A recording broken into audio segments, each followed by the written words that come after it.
Sometimes like all you want to do is run. Hear me out, hear me out. If all the things you never show,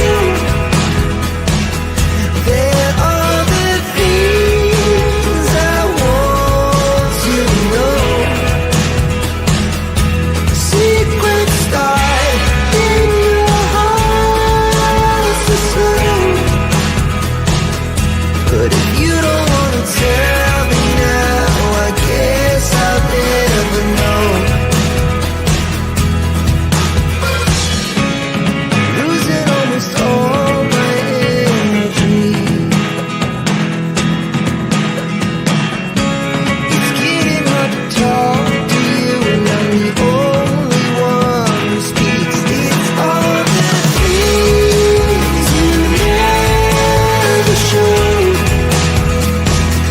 There are the things I want to know. Secrets start in your heart to slow. But if you don't want to tell me now, I guess I'll never know.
Whoops. I don't see anybody. Oh, I know. My bad. I guess my editing skills are stuck. Okay, I got to re-edit that again, I guess, at the end there. I had to cut out just a little bit because I ended up getting a copyright, even though it's not a copyright, but sometimes YouTube picks it up on there as a copyright. So I'm like, why is my screen all black at the end? Guess there's a little chunk that I forgot to edit out, but anyways. So anyways, hey guys, I was planning on doing a live, then I wasn't planning on doing a live. Then I woke up from my nightmare and I was like, okay, I'm going to do a live. So anyways, so of course, welcome you guys. All about Sebastian Rogers, of course. And thank you guys for, there's nothing new. Wise old lady, unfortunately. And who knows when or if that will ever happen. American Justice, obviously. Melissa that joins me up here quite often. So hi, Melissa. I hope you're feeling a little bit better. And how are you doing, wise old lady? Hi, little Miss Sharon. Justice for Sebastian. Absolutely. Hi, Peggy. How are you? Hello, Rusty Pipes. How are you? And For anyone that doesn't know where I'm from Vancouver, Canada area there. Been covering this case since the day that it happened, actually. Again, Aspen had said that it was all over TikTok on the 26th there. We did a live with Elijah Vu and Sebastian Rogers that day because we wanted to incorporate this case. And we're almost getting to that year mark on the 25th. Was the last time, of course, Sebastian Rogers was 15 years old at the time. And now he's 16. His birthday is December 7th. And so, yeah, it's been almost a year, which is very sad. High support with Stefa. Love you, girl. Thanks, wise old lady. And let's see, if I'm not better at all, I'm going to go to the ER. Yeah, you need to take care of yourself, young lady, on there. So do what you need to do for sure. Hi, Sharon Parker. Um, okay, so um, just so you know, if you guys didn't know, there's this posting here that Seth Rogers, that's his channel, okay? Seth R. Rogers, candlelight prayer vigil in honor of Sebastian Rogers.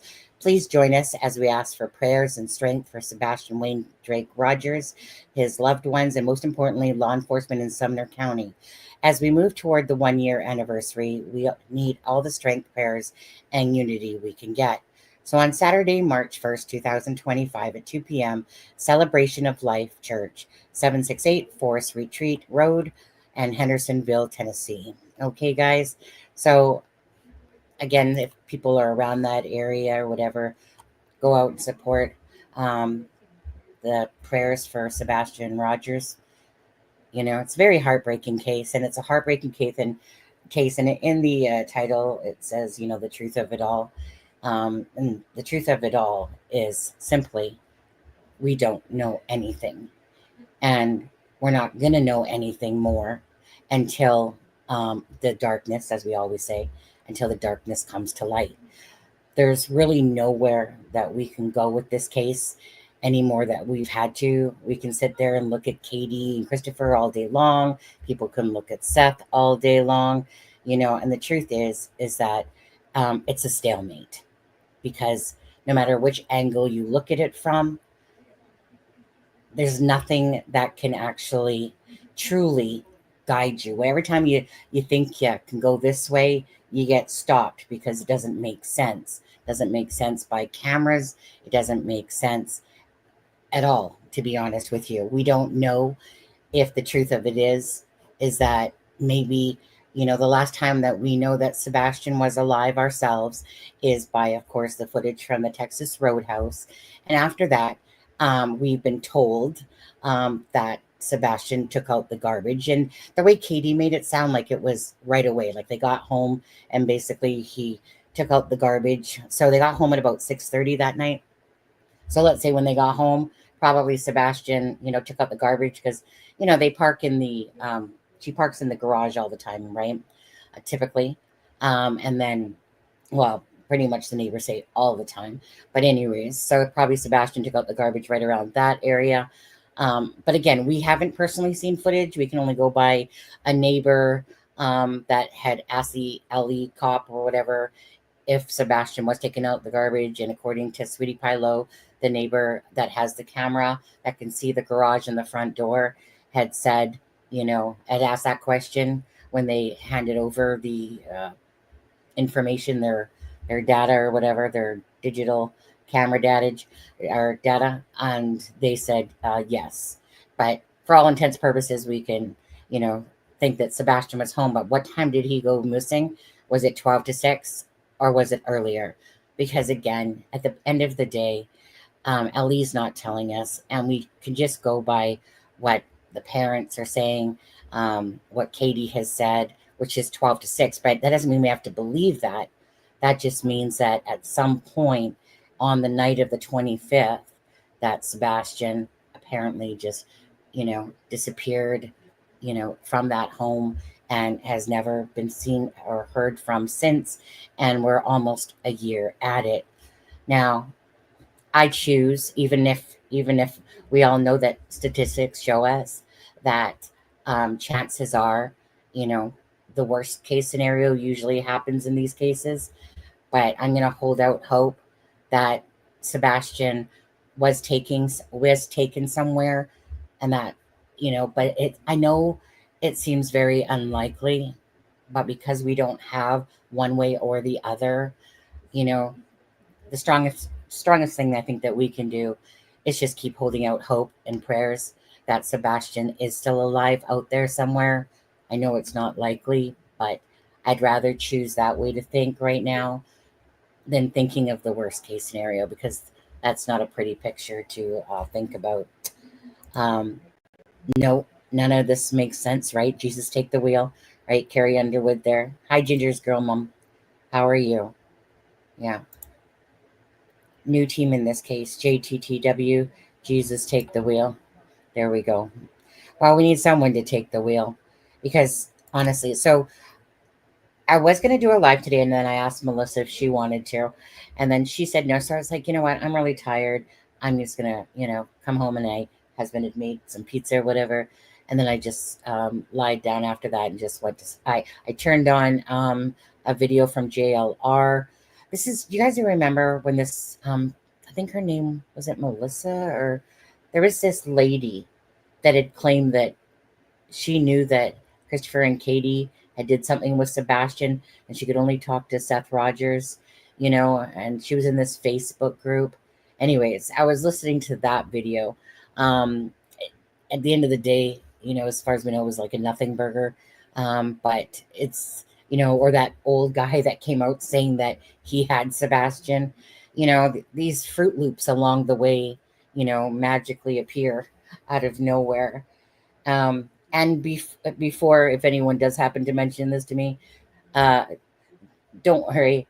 Melissa had already told me that Clamati was doing a live on my video with Seth Rogers. Um, but I could never stoop to the levels that she goes. I've tried never too much to talk about those channels or diss them and stuff like that, honestly. So she hadn't seen the video with Seth Rogers, and she went over it. She was nasty. She's just nasty. Let's just say that. But you know what? I don't think I could be that much of trailer trash if I tried. And so I don't care, because I find it really laughable. So, meaning, if anyone's going to bring that to my attention, um, I was sitting there watching the live when Melissa showed it to me, and that stuff just honestly makes me laugh.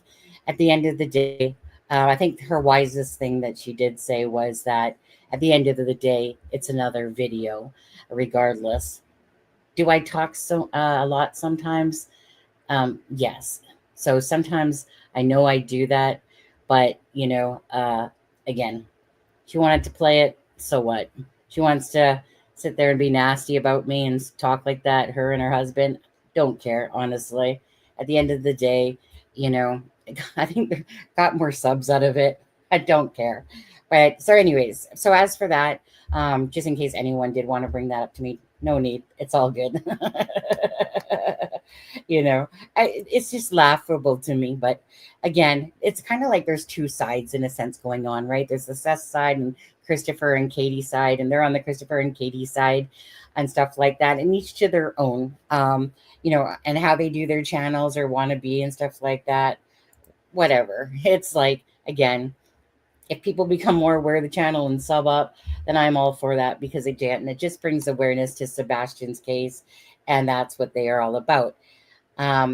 Now, I particularly, when it comes to Katie or Christopher Proudfoot, because we don't know a lot about Katie, but Christopher Proudfoot, we all know, has made himself very much aware on a lot of channels. Seth Rogers has too. Now, in Seth Rogers' case, like I said, to me, there's a huge difference. There's somebody that's literally clocked in on camera that we know was at work, works for Davidson, County as a correctional officer over there. And then you have, Christopher and Katie's side, which, I'm going to believe that Christopher was at work, by all means. It's been said from both sides of it that whether it's from Seth's side, his PI that said that, he was at work and stuff like that. But as for Christopher Proudfoot's personality is a different story. And we just a couple lives ago listened to what the neighbors have been saying on JLR, and with that flight, the flight pilot there and stuff like that. At the end of the day, if it would seem unlikely that everybody's wrong about Christopher Proudfoot, that the neighbors dislike him. There's a reason for that, obviously. Still, doesn't mean that he did something to Sebastian. No. But is it so hard to understand that most of us would never want to have a stepfather like that? And is it hard for us to understand that Sebastian, what is presented on the surface and what truly lies underneath could be two different things? Absolutely. I don't think that everyone can be wrong in listening to Christopher, listening to what people are saying about him, listening to him yell, pressure wash Sebastian, all those things. That really makes a wonderful person, doesn't it? So, obviously not. So, if there's something to be said about Christopher Proudfoot just as a standalone person, um, again, someone to me that's a despicable person. Listening to him talk, a full on narcissistic personality, and again, from his lips to God's ears, from Katie's, from anyone else, they all know the truth in a sense of true knowledge of if they did something or didn't do something, regardless. They haven't met out Sunny during the deep days of Delphi. Yeah, that Sunny would have went back on the attack for sure. Hi, Helen. How are you? Nice to see you guys. Um, Again, so I wasn't going to do a live, but like I said, because Melissa, and then, you know what? I want to ask you guys, okay? I want to specifically ask you guys. I'm a dreamer. Um, a lot of my dreams are more what I call nightmares. Now, I fall asleep and I have dreams about Sebastian's case all the time. So I was wondering from you guys, what is it if you do dream or have nightmares like myself? I was just curious, what in your visions do you either see Sebastian saying to you, or what do you see have happened to Sebastian yourselves, like from your own thoughts? How is it that you're seeing Sebastian's case? Just curious, because like I said, so the reason I ended up doing a live is because when I woke up, I was having such a deep nightmare about this case. I was like, whatever, I'm gonna do a live and discuss it with you guys. I'm also gonna play a clip that I've actually don't recall seeing, and I want to just to show you guys this again. Let me just pull it back up.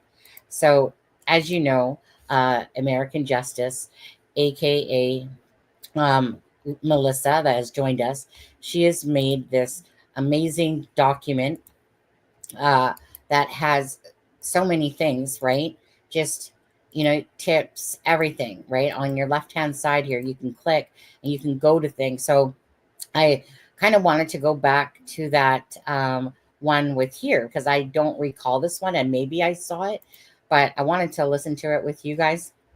Christopher Proudfoot happened to join. That's not a name I remember myself, but I mean, this thing is amazing. So I'm going to put the link in here again, and that way you guys can go view this document yourself and, just click amongst it and look at links, look at, interviews, type of thing. She has timestamps throughout it all. It's honestly just a very detailed piece of work that she's done, as well as put like just so many hours, you guys. But it's worth it. Honestly, if you follow this case, it's worth it. It doesn't mean that everything and anything's in there, but a good 90% of the stuff is in here. And all you have to do is just click on the left-hand side there to go where you want, okay? Um, are you going to be watching the interview with Seth next Monday? Um, so I didn't know about an interview because I just haven't, like, I've been just watching videos, not so much keeping up with that part. So, is he going to be doing an interview with a news channel? I would, so anyways, let me know, Ginger's girl's mom on there. And hi, Miss Holly. How are you? Sebastian, Wayne Drake Rogers. Absolutely. You have not dreamt of Sebastian? Really? Yeah. And it just honestly depends if you're a dreamer. So, again, anyone that has, feel free to put your thoughts in there with regards to that. Anyway, so I'm going to take this down for a second and we'll come back up to, let's see here. Well, I'll share this quickly again. So March 1st, 2025, 2 p.m. at the Celebration of Life Church, 768 Forest Retreat Road is, please join us as we ask for prayers and strength for Sebastian Wayne Jake Rogers, his loved ones, and most importantly, law enforcement in Sumner County. As we move toward the 1-year anniversary, we need all the strength, prayers, and unity we can get. And that is so true on that one. Okay. So hopefully a lot of people, of course, will turn out for that. Okay, so this is the one here on Tammy. Again, one that I don't know if I've listened to. Doesn't look familiar to me, and because there's certain channels that would do Sebastian all the time. I know there's some random ones in there too, but I personally don't recall this. So I thought we could kind of listen. Do any of you guys remember watching this one at all? And if so, just put like a 1 in the chat if you have. I personally don't recall it. So just going to play it out and hit play and stop. And as we get maybe to points. Okay, let's see. Add to stage. Well, hello. And one Well, hello there. Thank How are you. you? Good, how are you? Good, how are you? Hanging in. Yeah, That's good. thank you. We were a little bit earlier, we were talking about getting some flyers and stuff together, and we had some other conversations, and then figured we'd circle back around and see what you were doing and how you guys are holding up. It's been a roller coaster ride, but we're hanging in there every day. We wake up as hopefully waiting for good answers and some news. Yeah, Yeah, for sure. couldn't imagine. But keep putting out flyers, keep trying to do some stuff behind the scenes and work with law enforcement and do what we're supposed to be doing and living each day, one day at a time. Yeah. Yeah, we were talking about that earlier, how, it's just y'all have done what law enforcement has asked you to do, and and I get that. It's you got one side that follows the rules and one side that don't. It's just, I hate that it's turned into side and side, but it definitely has. It's definitely one of those things that that everybody's going to do what they feel is necessary, or what they feel that by doing what they do is going to get answers. People are people. They're grown adults that make their own decisions. I think the only thing that's going to get answers is to continue spreading the awareness, the hanging up the flyers, the people that are out there searching, The billboards. Yep. Yeah, people can just get past all the, as I've heard it called, drama or whatever. Bullshit. There you go. People just get past that and focus on Sebastian. For sure. Okay, obviously I have to stop it there. So this was done on December 10th of 2024, obviously. That's pretty righteous coming out of Christopher Proudfoot's mouth to stop all the drama. I don't believe that he was one of the biggest culprits of the drama by joining lives. And he kind of said there, make it about Sebastian. And, Seth had said the same thing. And I think a lot of us that have watched these interviews, whether it doesn't matter what you like side you are on or whatever, but it was really clear as day when Seth had said also, like, whenever you listen to the interviews, it's like they make it about themselves. And you very, like, there's a huge difference to me when you're watching Seth. Seth doesn't want to talk about himself, really. He wants to talk about Sebastian. He wants to say everything really that gears towards Sebastian, whereas Katie and Chris, especially Chris, but both of them, have more made it always about themselves. And you never really feel this awareness when you're watching the channels that they go on. It's usually Christopher has always kind of joined lives, or like, let's take Smiley's Story World, okay? So she was on a live with the Lab and Justin from Clutch Them Pearls. And I'm going by her own words. And she was on a live, and there was something that was said, and I don't really remember what it was that was said. And then Christopher basically told her to get off that live and do up his own live, and he'll come on, type of thing. Again, you know how people were like, why is he always doing it with females? But anyways, so she starts up a live, and then Christopher comes on. And of course, he's all, hot in his pants and stuff like that. And he's being very, aggressive in the way he's talking. So Christopher has this way of being very aggressive, and then kind of saying, hey, people want to say what they want to say, let them, type of thing. And ask any questions you want, and blah, blah, blah, but it wasn't about Sebastian. It's always usually about himself or something, kind of like the truck as well. When people were talking about the GPS on the truck on Elevated Truth, he wanted to join because he wanted to set the record straight about his truck. It wasn't there to preach about Sebastian and all that stuff.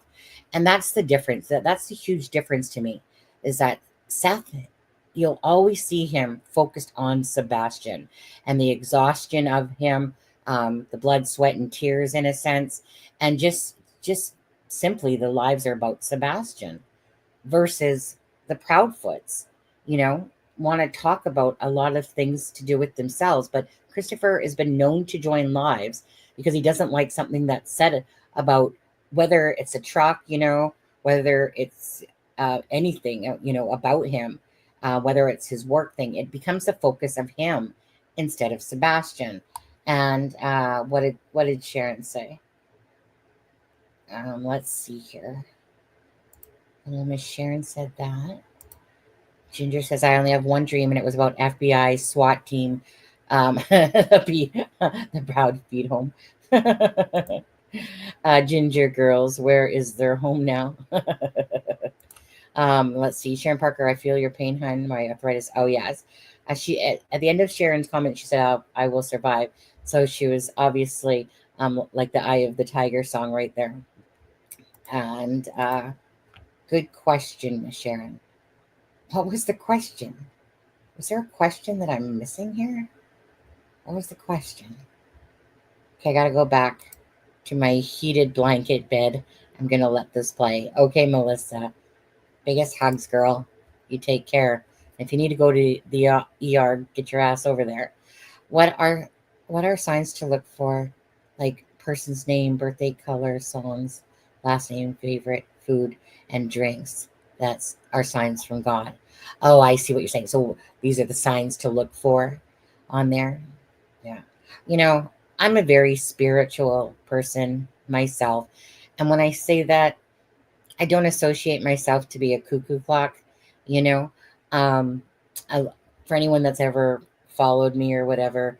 I had an experience a long time ago, back in like 2005, I think it was 2006, 2005, where a side nephew had passed away. He was like 3 years old.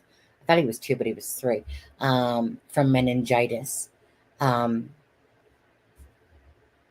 went and I laid up on the bed because my son at the time was 5 years old himself.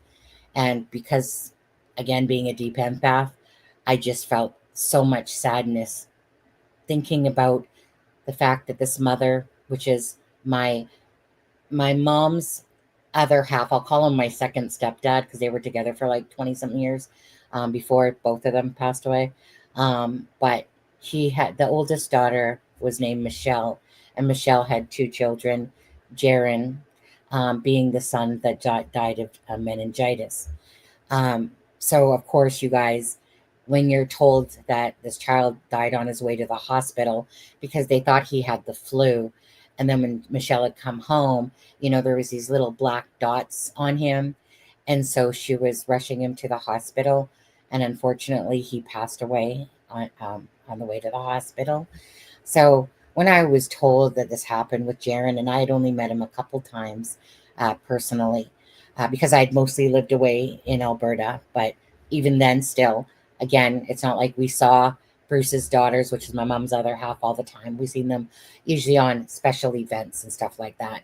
But I had met Jaron like a couple times, and once he was just a real baby, and the other time it was a barbecue or something we were having. It was around, maybe it was around Christmas actually, because in BC you don't really get like this huge cold weather typically. And I just remember we were outside and inside because my mom has a basketball hoop in the backyard. But I just remember like that's the last time I had saw him.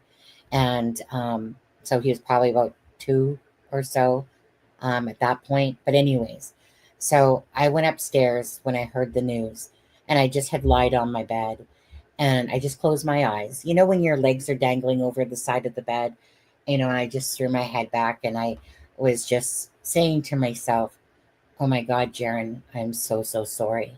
Like, I'm so, so sorry that this happened to you. And of course, as I'm saying that, I'm thinking about his mom, and just a sheer, like, you guys know that have children, that if you had a son that's like 3 years old, and this son, what you thought was a flu, turns into meningitis, and this child dies on the way to the hospital, right? Your heart's just, as the parent, just thinking about what that parent now has to go through, and just the sadness of it all. Your hearts would be just ripped apart if this was your own child, right? So again, thinking of my son, and that being a very protective mother of my own child. So anyways, I closed my eyes. I said a prayer for Jaron, because I was just basically saying, oh my God, I'm so, so sorry, that you died. I'm so, so sorry, that your mom has to feel this pain, right? Now, in my head, I heard of what I thought was my own head talking back to me, you know? So I humored it, to be honest with you. And so I heard this voice that was talking into my head, basically, telling me that, please tell my mom I'm okay. And I was like, this was literally what I was saying at least 3 or 4 times. Yeah, I'm not going to do that, right? Again, thinking it's just my brain talking to me. Jaron kept saying, please, I just ask that you tell my mom I'm okay. And I said, Jaron, look, if this is you talking to me, I can do a lot of things, but I'm not going to look like a crackerjack and tell, this mother that her dead son is speaking to me, telling me to tell you that he's okay, right? There's just my line has, I can do a lot of things, but that's not one of them. So then he basically said to me, look, if I tell you 2 words, then will you promise to tell my mom that I said that, that I'm okay, and that, that I miss her and love her. He was actually very sad. Like, when he crossed, he was really, really sad. And he was sitting, just to give you guys a visual of it, he was sitting on a piece of log, tall grass in the back. It's kind of like sitting near a river, and it's like he was looking down with such sadness into this river. Think of a camping spot where you're sitting on this log, a little river's running in front of you, and there's just this tall, long grass behind him. And it came out to me like looking, what reminded me of, like, if I think of it like a picture frame, that's what I was seeing. And I just felt so sad, because he was so sad. He was so sad because he wasn't expecting to die. But his biggest grief, to what he was saying, was that it was his mom's sadness that he cared about. So he said to me, if I tell you 2 words, will you say this to my mom? So his funeral was going to be a week later, this Saturday, I believe it was, or Sunday, one of the two. And I said, okay, that's fair. That was fair. Because if you're going to tell me 2 words and I'm going to hear these 2 words, then I'm going to, you know, I will keep my promise to you of what you said. So he told me 2 words, and those 2 words were Tete and Papa. And I kind of panicked at that point because I was wondering if these words were real coming into my head or if it was just me talking to myself. Okay. But what could it hurt? Right. I could do that. So if it happened, it happened. If it didn't, it didn't. So fast forward the week, you know, one of those big churches, his pictures playing on the wall on a big projector screen of little Jaren. And, you know, I knew that I was looking for these 2 words. And if I heard them, I would keep my promise. Well, the ceremony went pretty much right to the end. And I was like, part of me was like, whew, you know, I don't got to say anything, right? Because honestly, there was part of me that was like not wanting to have to do it because I still didn't want to look like a cuckoo clock. So right at the very end of this ceremony, right? Like I'm talking the very end, Michelle, the mother, she was up talking, you know, about Jaren last there. Okay. Michelle, she's at the podium and she's about to walk. She takes 2 steps towards being like walking away from the podium. And she literally goes right back to the podium, you guys. No shit of a word here. She goes back to the podium and she says, she just looks and she goes, I don't know if anyone knew this, but Jaren had 2 favorite toys, his Tay and his Popo. Now I said Papa. But that at that point, I'm not going to lie, I was struggling. Did she say Popo or Papa when he spoke to me? I couldn't remember. So it was getting, like I said, at near the end there when she was up there. My head was down. I remember I was looking through my bangs up to the podium. And when I heard that, I literally, my mouth just opened, my jaw dropped. And I literally said, no effing way. No effing way did she literally go back to the podium to tell us about these 2 favorite toys. And they were the same words that he said to me.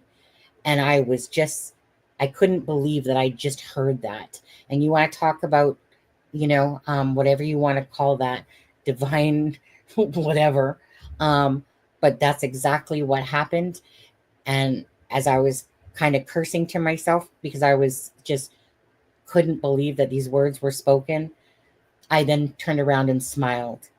And I always said, and I still say to this day, thank you, Jaren, for the gift of knowledge, to know that we can communicate and that our prayers are meaning that the people we love are around us and you can talk to us. So the reason I always thought that, yeah, Lacey, I'll say yes, but not as close. Like my older sister and my twin always fought for my mom's attention. But my mom, you know, she was my mom. She was a good mom in a lot of ways. She wasn't a huggy person and stuff like that, just like my grandma. But yeah, like there was no, I love my mom. Simple as that, you know. But I wouldn't say that we were close like thieves, that type of thing, because Paula and Tanya always wanted the attention of my mom. But it was one of those things is that I never really told people of this story because, so to finish it off first. So after the funeral, we go back to Michelle's and her new beau's home, whatever his name is. I can't remember. Sorry. I think it's Dean or something like that. But anyways, we go there. And in my head, all I can think about is looking for a moment to keep my promise to Jaren. And so I was panicked, right? Because I didn't know how to do it. I just know that I needed to keep my promise. So when Michelle was walking with me and my sisters to our car, you know, we were talking and there was this perfect opportunity when she was talking about Jaren. And I said, Michelle, I said, I just have to tell you this. Jaren promised me, or said that if he told me 2 words, I was to promise to tell you to let you know that he's okay, that he loves you and he misses you. So this is the point where she says to me, which she wouldn't have grasped at the time. She said, Sonny, it wasn't Tay Tay and Papa, it was Tay Tay and Popo. And I'm like, don't care. I had no clue he had any favorite toys at all. And because I like to double up words myself, like Shay Shay, my niece, Shay Shay, Pagey Wagey. So because I do that, that's why I was really leery about these Tay Tay and Popo things.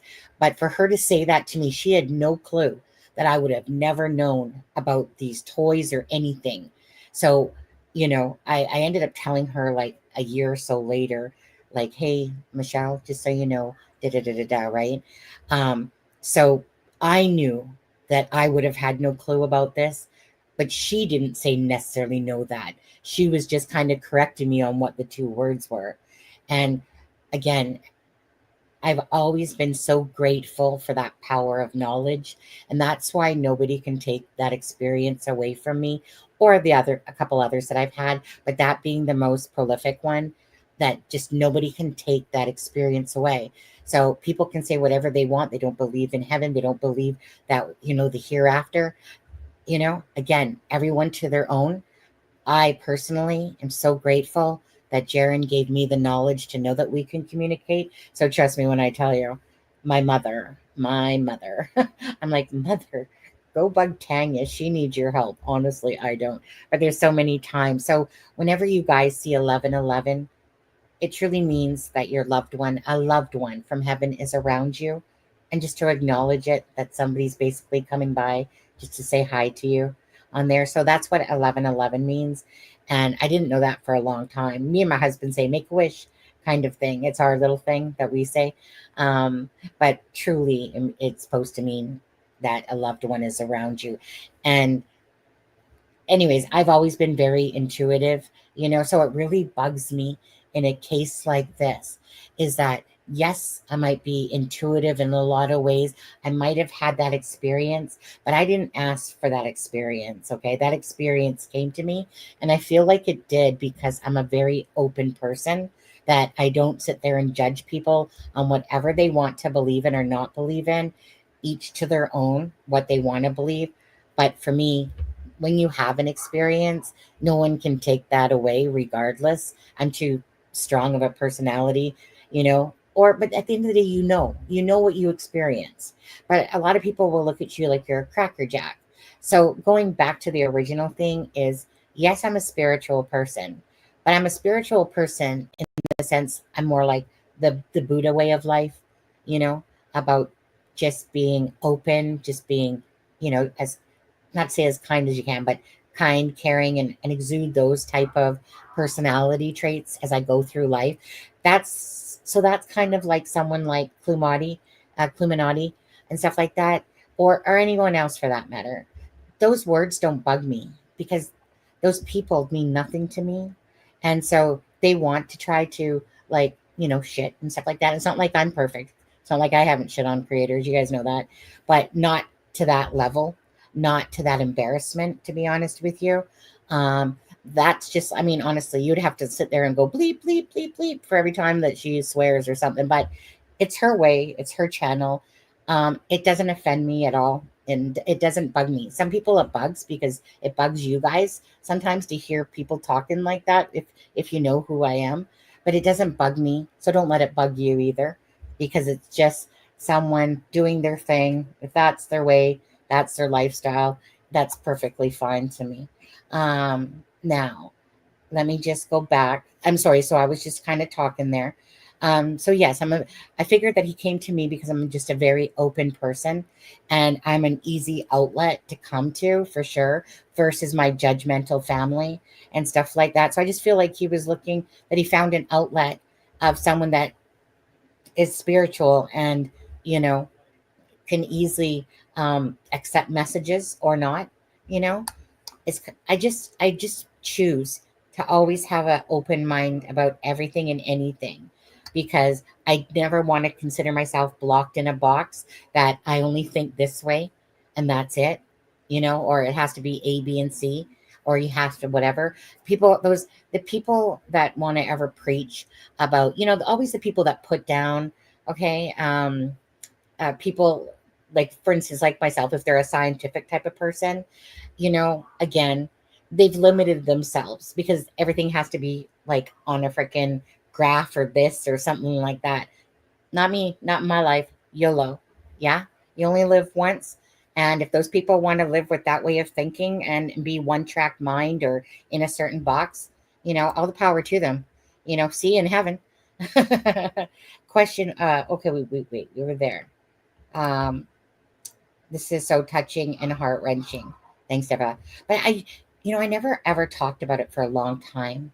But I always thought that when I did, and the reason when I did tell it, it was if I could try to help somebody just feel a little bit better. But typically it's hard unless you've experienced it yourself.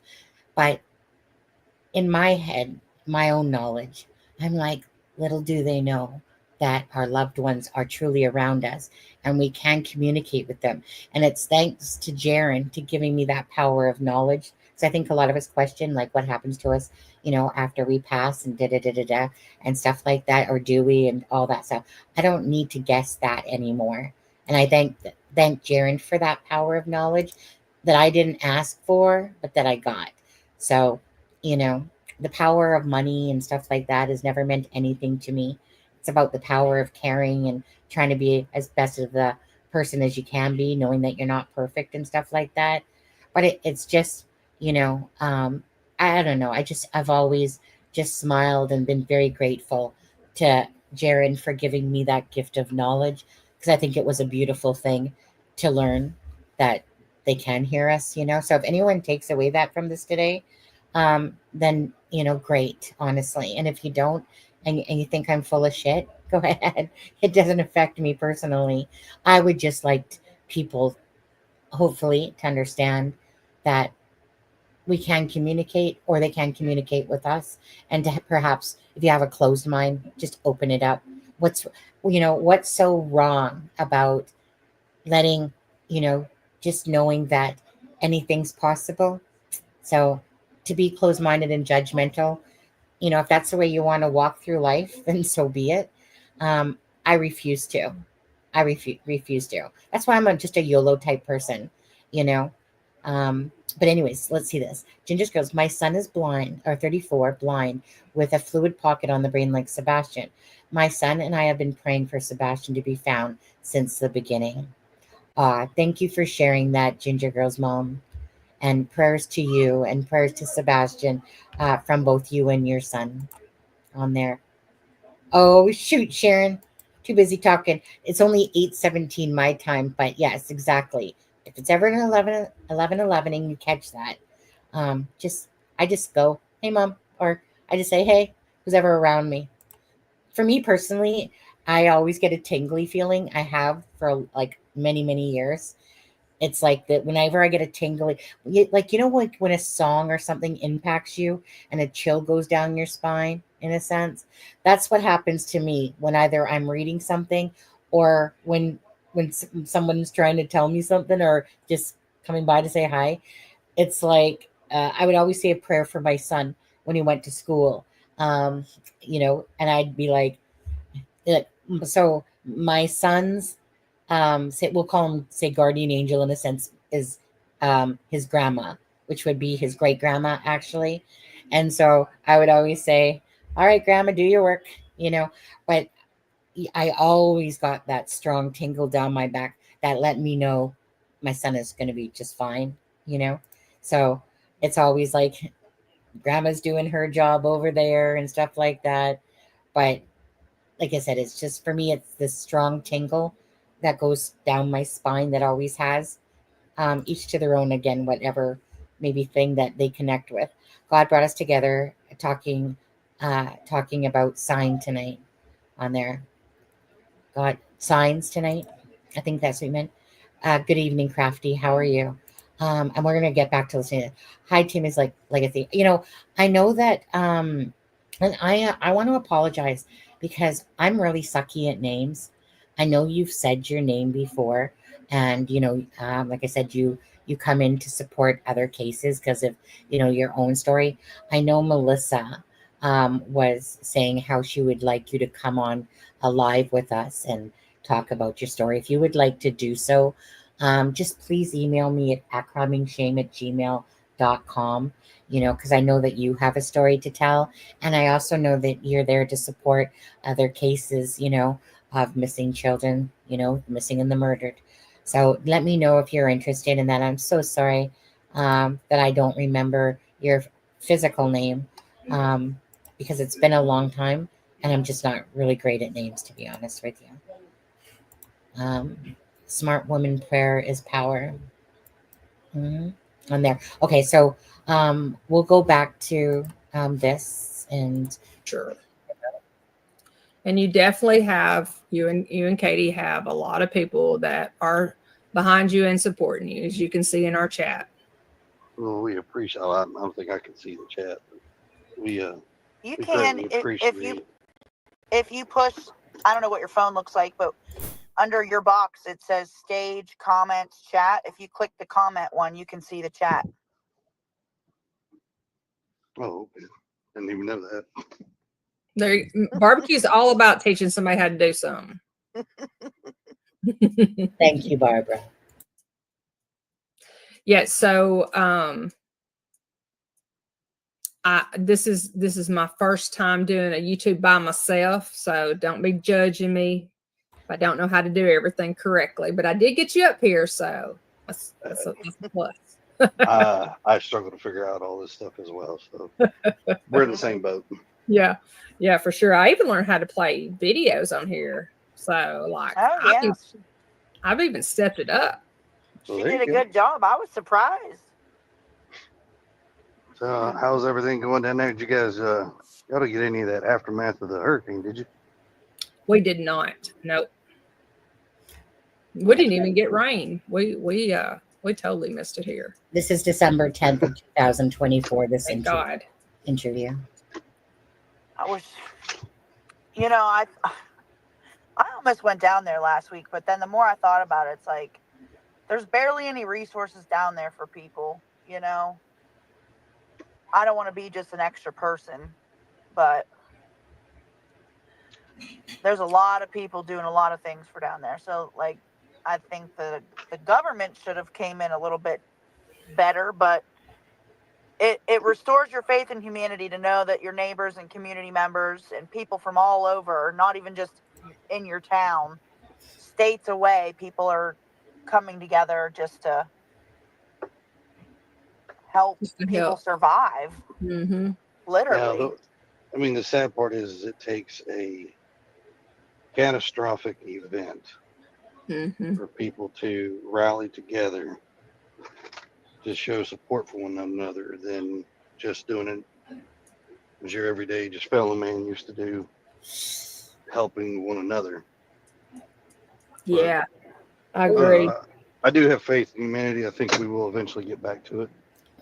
I really hope so. Maybe he should I don't stay like to talk politics, but this is going to be, I feel like this is a make or break year for a lot of the trajectory that's been happening. No, I could see that. Stephen came up in my live earlier and he was talking about like the people of West North Carolina where he's been. He said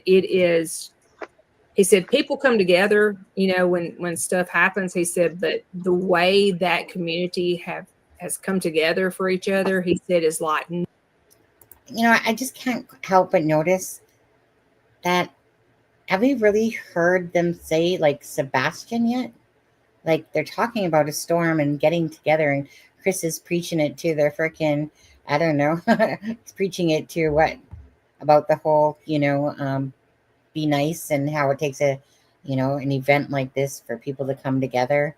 If people would just be a little nicer and kinder, that's righteous, honestly. Prayers for him, right?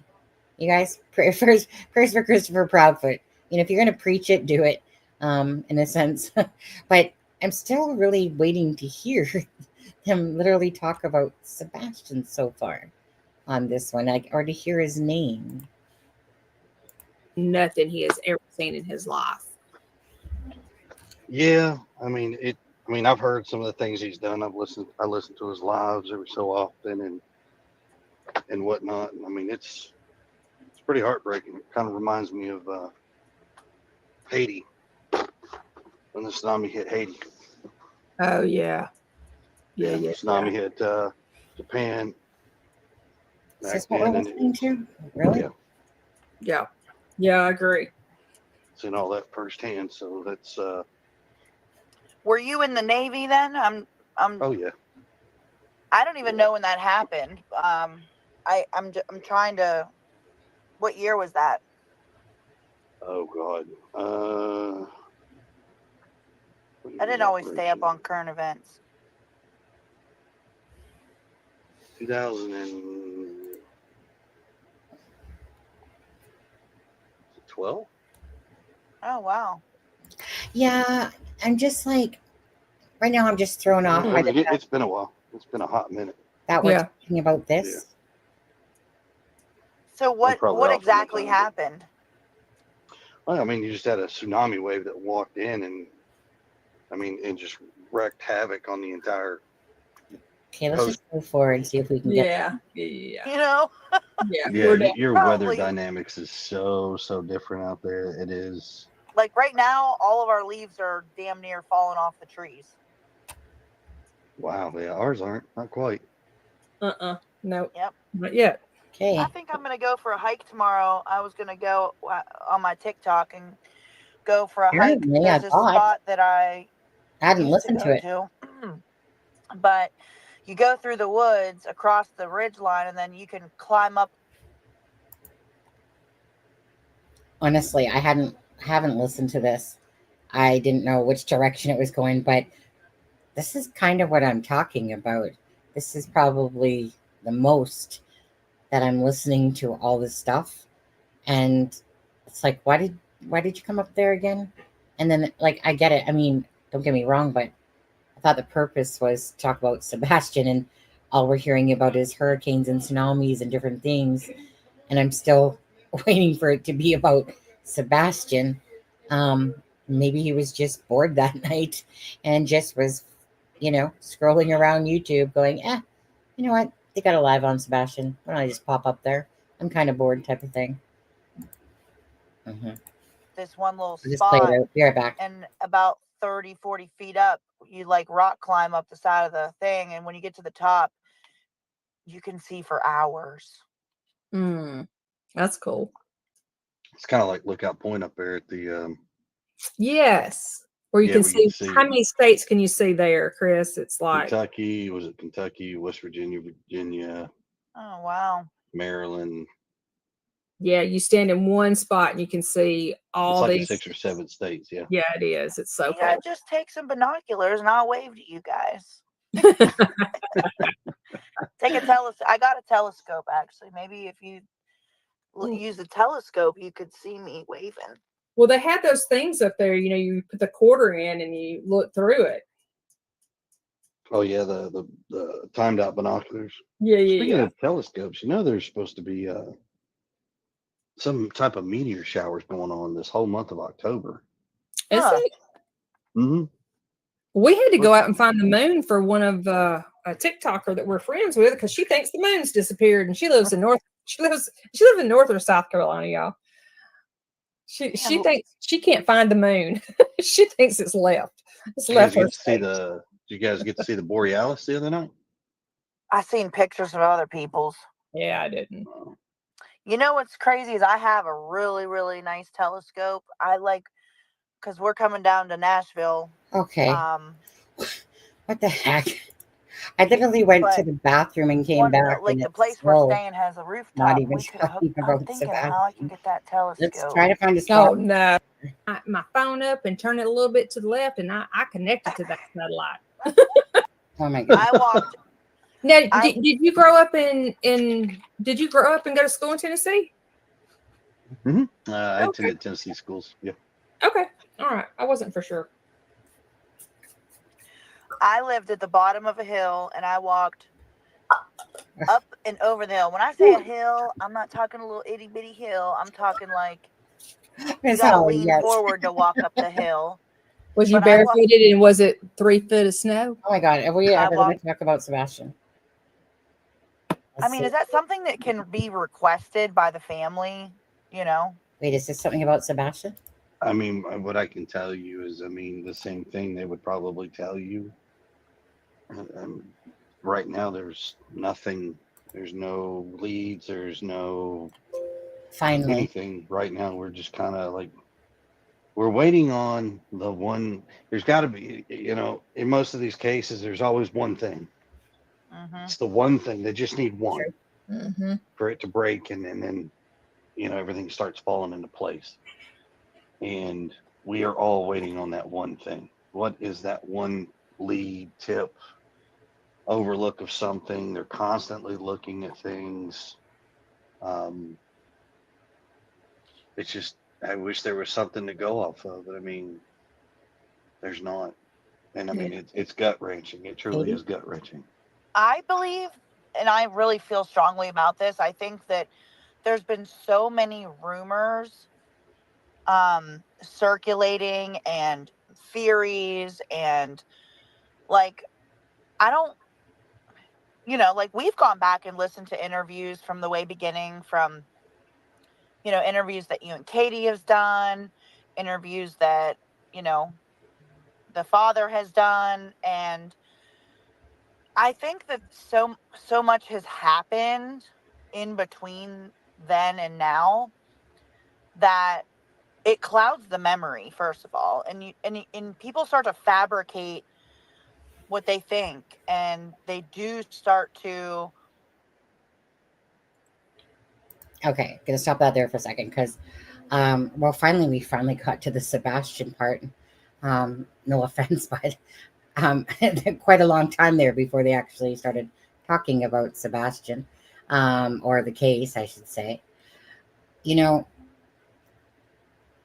Most of us have all seen almost pretty much every interview out there from Seth, from Christopher and Katie and stuff like that.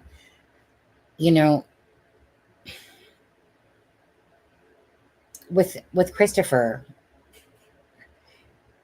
it's because he came off as a very controlling and domineering personality, speaking when Katie should have been speaking. But really, Christopher has been known for mistruths and lies, pure and simple. That is totally the trajectory from him. Okay, so when people want to accuse, say, Christopher or Katie, but Christopher, because we're talking about Christopher,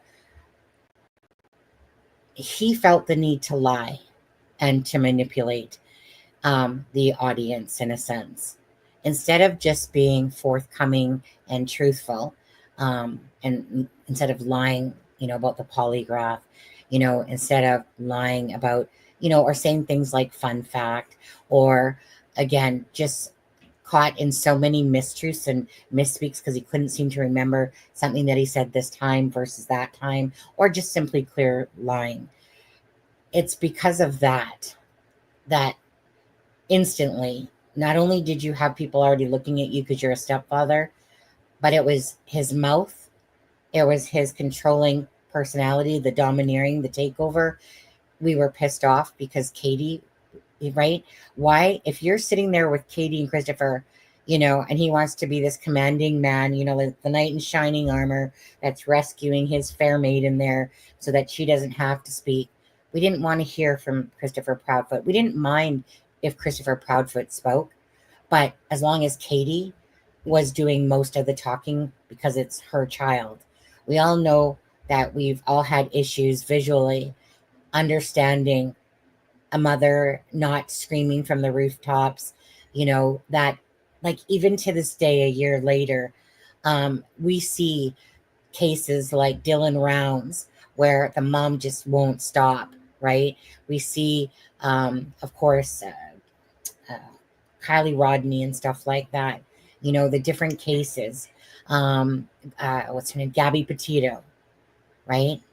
We see these vocal parents and stuff like that speaking, but it's not just the not speaking, it's everything else. It's been the not the forthcomingness of the information.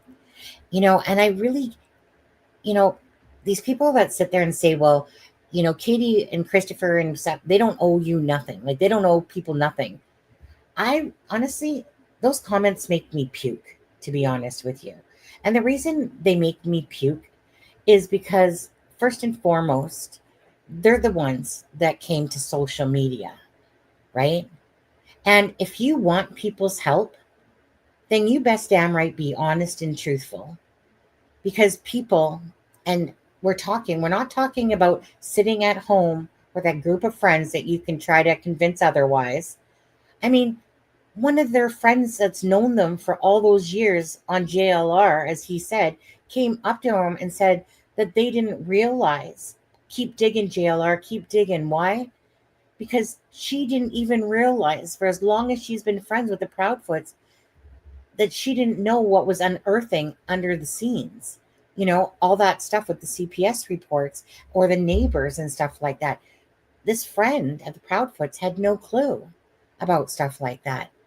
But when people say that, look, I see it this way myself. At the end of the day, right, social media can be toxic, but it can also be a blessing by the same thing. Once you realize that you don't pay attention to the toxicity of the case and that you don't care, right? I even know when during, Cluminati's lovely speaking of me, but where her husband had said something and she's like, well, I don't know. I think I'd be the same. Basically what I said. When it comes to your child, okay, I ain't ripping no posters off in the vehicle. I don't give a shit who's trying to troll me. I don't. I'm not that person that's passive and that's easily, swayed. This is my child we're talking about. And my mouth is not going to stop asking for help from people, good or bad. But obviously people are going to twist things. We know that in social media. But they're the ones that came to social media. And if you want channels or the news to help you, then you need to, like I said, just come off as truthful, sincere, and genuine, or else you're going to get attacked like crazy. Why? Because people aren't idiots. When you have hundreds of thousands, if not millions of people following your case, right? And you're projecting these images and these perceptions, this is barring the fact of those people that are out there that are just freaking crackerjacks, because there's a lot of them that follow cases that I think sit at home in their little spinster chair, that have no lives, and they just think of these really twisted freaking stories that are ridiculous. Now, those people are few, but they're there, right? But there is a lot of people that have common sense. And if there's one thing that I've seen with Sebastian's case, everyone, whether they're a panelist or whatever, most people that have, two brain cells to rub together are all seeing this same thing, that Christopher and Katie, you're not being honest, that there's these red flags there all the time and stuff like that. And I'm just speaking it like it is. It's their portrayal to us that has projected that. Because why? Because it's easy to catch yourself when you're on different channels and you can't remember what you said, or you're blatantly just lying and stuff like that. So that has been their downfall. All those things combined has been their downfall of why so many people are looking at them. When you're not genuine and honest, and sincere, and you're not showing that you're reaching for the stars to try to find your son, people take offense to that as parents because they can't understand or relate to that, for sure.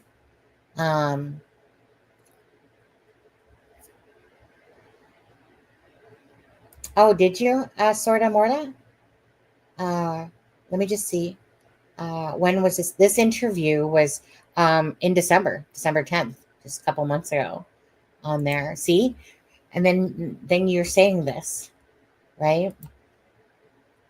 So I'm not sure if you're later on saying what it was, but if you want to share it, feel free to, in the chat, give us the gist of it. Not sure my son was missing for 5 months. Unfortunately, he was found deceased. Yeah. Again, and we all know that Barbara here has, like I said, been, the devastation of her own child, and then, of course, following a lot of cases out there and just, supporting as well, these other cases out there. I found their interviews odd and concerning, but it was how Ellie behaved that changed my mind about the family. Which part? Explain that a little bit more, Ginger's girl. Exactly. Thought I was going to lose my mind. Absolutely. Yeah, I wouldn't want to be in their shoes, but, and this, I just want to say this again, whether Katie or Christopher had anything to do with this whatsoever or not, the thing is what they've projected is a whole different story, and why people feel the way that they do. There's nothing to show anything at this time. Christopher is saying, right, that one piece, we all know that there's a piece out there that we don't know about. But it's so hard to, when I say, like in the title, right, the truth of it all is that no matter which way you go, you can never kind of give a full story. If you do, then so be it. But there's nothing, that from the information we have, there's nothing that can say, what, Katie did something for sure, that Christopher and Katie did something to Sebastian, that Seth did anything to Sebastian, that a pedophile did something to Sebastian, that a teacher, a third party, a friend, acquaintance, something. There's nothing to show anything one way or the other. And it's frustrating, because we can't take this case honestly. There's nothing besides people just, talking about the case, going over things a billion times, but there's nothing besides knowing that Christopher lies and he's full of himself, and that Katie's perception has definitely been something to be desired. It's still not saying that they're guilty of anything with Sebastian. There's nothing to show that. From the information we have, doesn't mean it's not true. It doesn't mean when Ali says that there's no evidence, there's no evidence to show foul play, because there's no physical evidence. That doesn't mean that, chances are,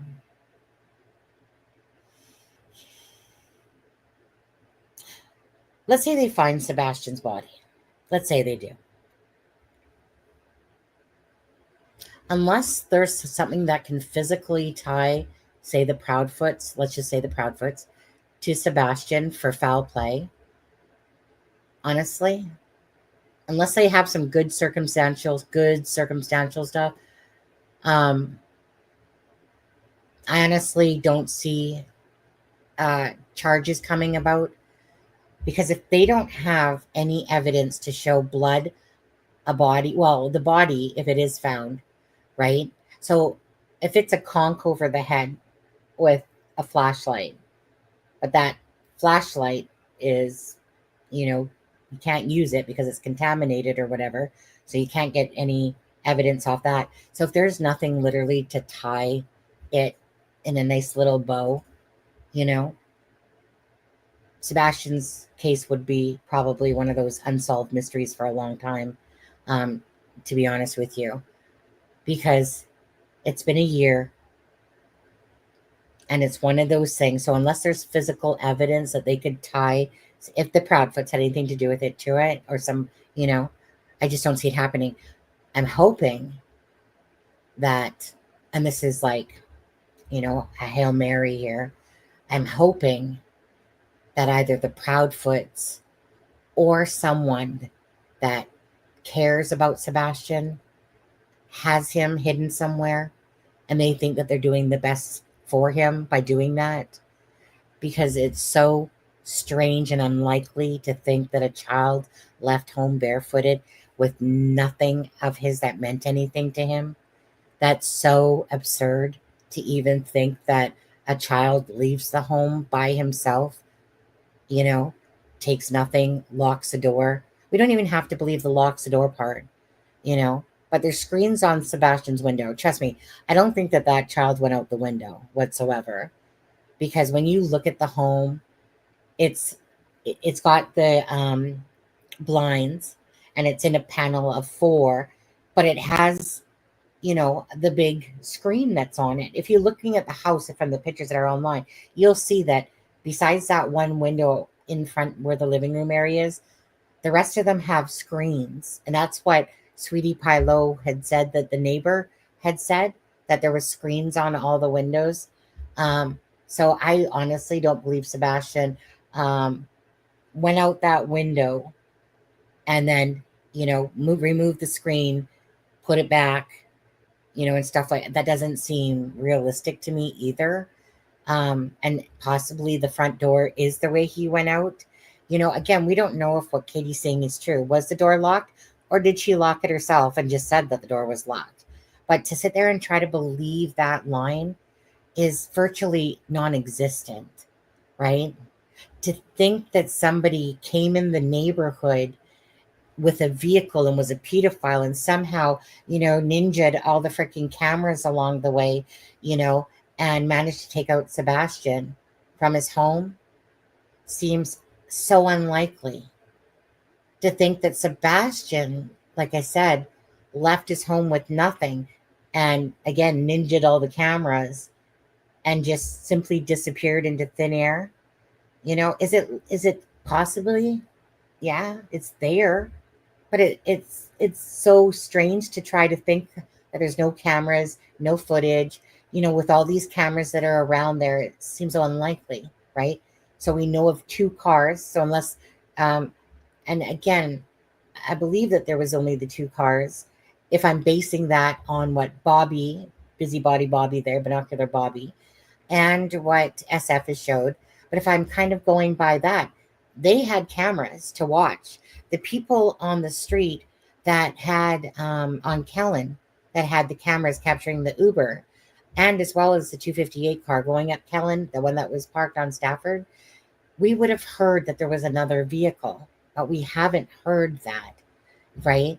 Now, does that mean that there wasn't another vehicle? Like, me, I would really like to know, because obviously if there's no vehicle between, say, a certain time, well, I think it's pretty unlikely that, knowing that 7 o'clock area, let's just say from that point on, of Sebastian leaving the restaurant and getting home and say the garbage being taken out, we don't truly know the time frame.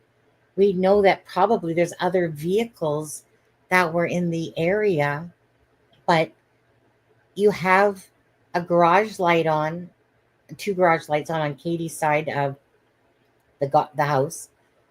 You know, I mean, there's all this footage.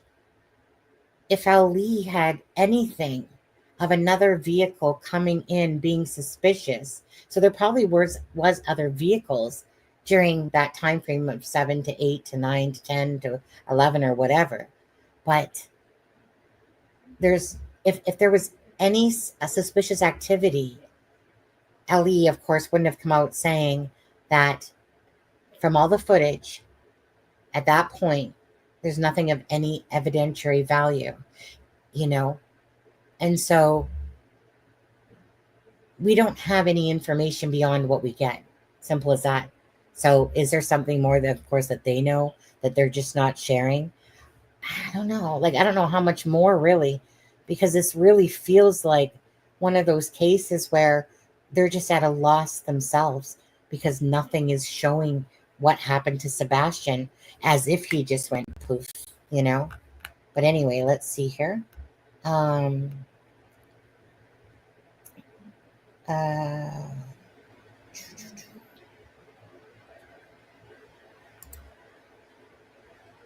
I can, but wait, hold on. Why do you have a tiger in your thumbnail? Are you for real? Are you for real? Come on now. Come on, are you for real? If you follow this case, then you know that Sebastian's song is Eye of the Tiger. That's the one that they were playing. That's the reason. If you didn't know, or if you don't really follow the case. Because that's the big thing about this case, right? The Eye of the Tiger song that they were playing to try to soothe Sebastian if he was feeling, scared or something like that. I can try, but to try to visualize, it did not give warm, good outcome feelings. Well, it's okay.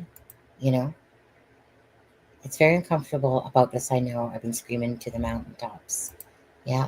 The FBI put a reward out for kidnapping or abduction. Well, exactly, because they don't, again, it was an Amber Alert. It's turned into a criminal investigation, because it's not like this kid is like no longer missing. There's obviously something, perhaps, that's leading him to believe that it's more of the foul play thing that's going on, and putting out. I mean, Jennifer Coffindaffer, being an FBI agent, she knows how that works. And for them to put out a $50,000 reward, is a huge thing for them to even do for a case. LE released not real updates or information on their investigation. In other words, it was upsetting to my mama's heart, but maybe others would interpret it differently. Oh, okay. Sebastian liked the song, right? So I'm not sure what he's. I think that's not referring to that comment, but something else. I want to believe that's true. Sort of Morta on there. Okay. Okay. What I saw when praying was this. I saw grayish white foot and blue toenails, like cyanosis, if I'm saying that right. And on the big toe was scrawled, like scratched in the skin feet, proud foots, right? And again, right? I have these nightmares all the time. And for me personally, it keeps going back to the Proudfoots myself, Again, I have nightmares. Sometimes they're dreams, and lots of times I don't remember the dreams once I wake up, but I know that I've been having a dream or a nightmare. Sometimes they're very, what's the word I want to use? Very, I don't know what word I know what word I'm trying to use, but it's not coming to my brain cells. Very, I don't know. What's the word I'm trying to use, people? They're just very strong dreams of nightmares that I can have, like what I had today. And it's because in my head, I'm struggling to find the answers. And it just always comes back, regardless of the dream. It just always comes back to the Proudfoots knowing something or did something, right? I just don't feel like the truth is out there like a lot of people. I feel like, the best way to say it about the Proudfoots is, they're the most guilty, innocent people that there is, if they're innocent. Because it could be so easily that they had nothing to do with it, right? It could absolutely be that way. Or it could be that somebody's lying. Somebody's not telling the truth. And if I was to guess which side wasn't telling the truth, it sure wouldn't be Seth's side that I don't believe. Because Seth has always tried to be as honest as possible. I don't understand the garbage truck comment from Nancy Grace recently, knowing that he full well said about Ellie taking him. So I'm not sure if that was said out of turn in meaning something different, how he said that, but it absolutely came across. He basically said, well, Ellie hasn't spoke to me about that video. Wait, why did you say that? I need to know why Seth said that. Was it he was thinking something, but it really didn't apply like he meant it? Or was he bullshitting? Like, why? Like, I would like to understand that comment, because just like Christopher Proudfoot, when you make comments that aren't in, conjunction with the other comments you've made, you can't help but raise a stink eye. And you can imagine my shocked reaction. It's not what any of us would hope for, and maybe my interpretation is based on emotion. Maybe. Well, I mean, I don't think it's wrong to think that because, in my dreams, like I said, I can't get past the Proudfoot home. So are my dreams based on my emotions, a lot of them, or are some of them there to try to tell me something? I don't know. I only wish I had that gift, to be able to, hone in and be like, I wish I could have that, you know, um, that ability to be able to tell the truth about where a child is missing. One of those, like, for all these psychics out there and stuff like that, right? You know, most of them just spend all day long just fucking doing readings and cards and, like, get off your fucking ass if there's something. The thing is, and then they try to reach out to LE, but because they're swamped with a bunch of, does LE use psychics and stuff? Yes, they do. Absolutely. I know that personally from the Delphi case, when one of the psychics reached out to me, who told me that a friend of hers knew Holman, and then the friend she hadn't talked to this friend in a long time. And you guys want to talk about coincidences and stuff like that. Well, this friend reaches out to this psychic that contacts me, and she hadn't talked to her in about 10 years, right? And she works for the LE.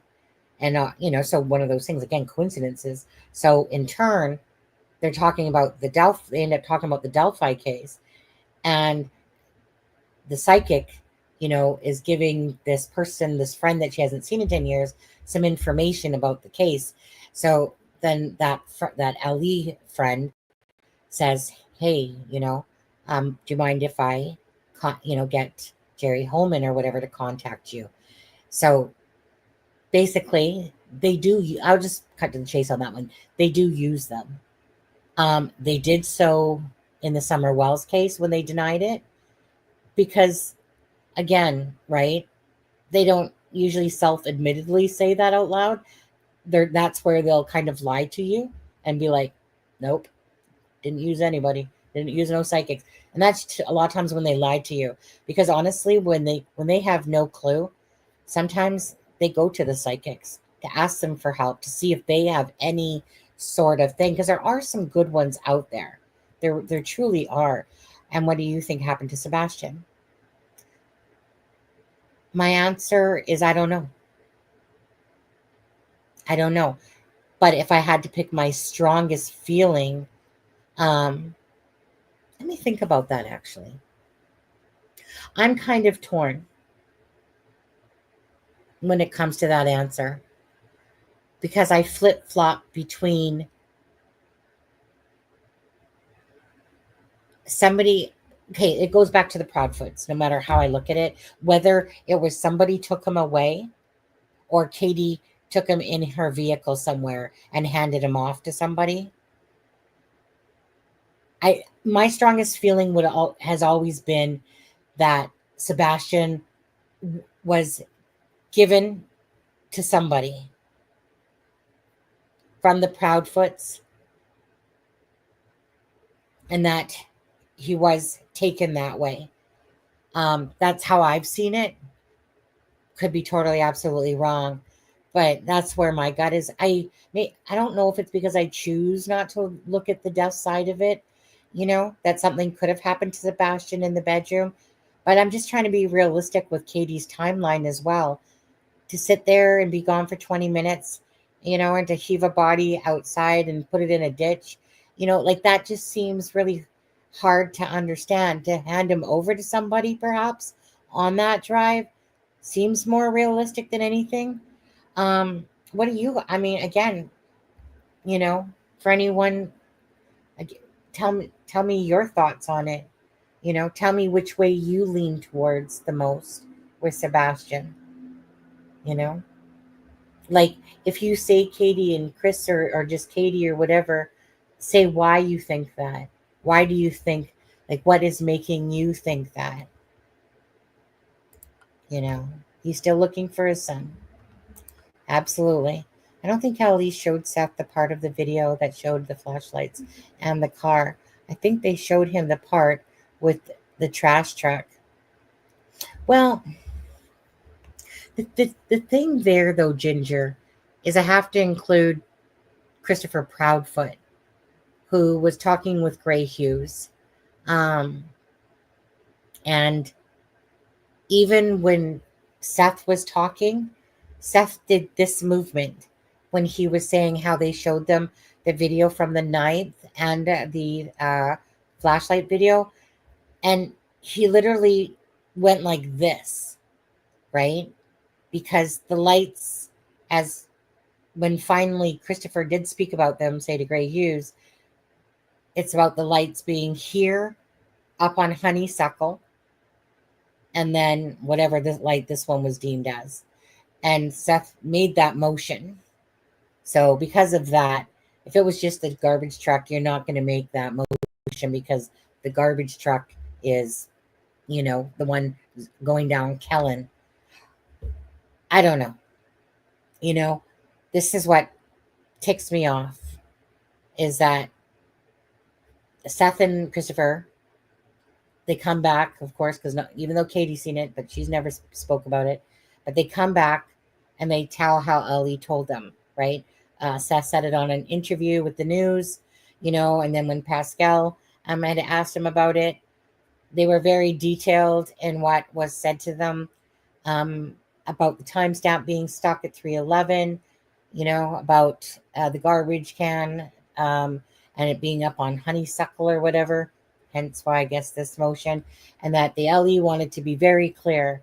But when Seth says something like he did on Nancy the other night, not only did people have a hard time believing that anyway, and that's because, and I think that the biggest reason is because everyone kept visualizing the flashlight video as if one of those was legitly a big trash truck that had lights that was visually seeable. Like, even if it was a garbage truck on Honeysuckle, all you're going to see is a vehicle barely that's going through trees, but you still think that you would see like a red light as it's moving. But to me, because the floodlight is at this level and the flashlight video is the second movement is lower than the floodlights, how could it possibly be on Honeysuckle then at a higher level than the floodlights if when you watch the video the second one is down, right? Thing about that video is that it doesn't make sense, because it doesn't make sense for the light to come out and then go somewhere not very far, and then it goes back supposedly to the home. And that's only if people believe that that happened on the side of Sebastian's home. But it doesn't make sense, because again, a vehicle, they would have had to get out of there with ninja ducking all those cameras in the area. Regardless of the corner one, there's still cameras on the Kellen Road that would have seen a vehicle or movement of people.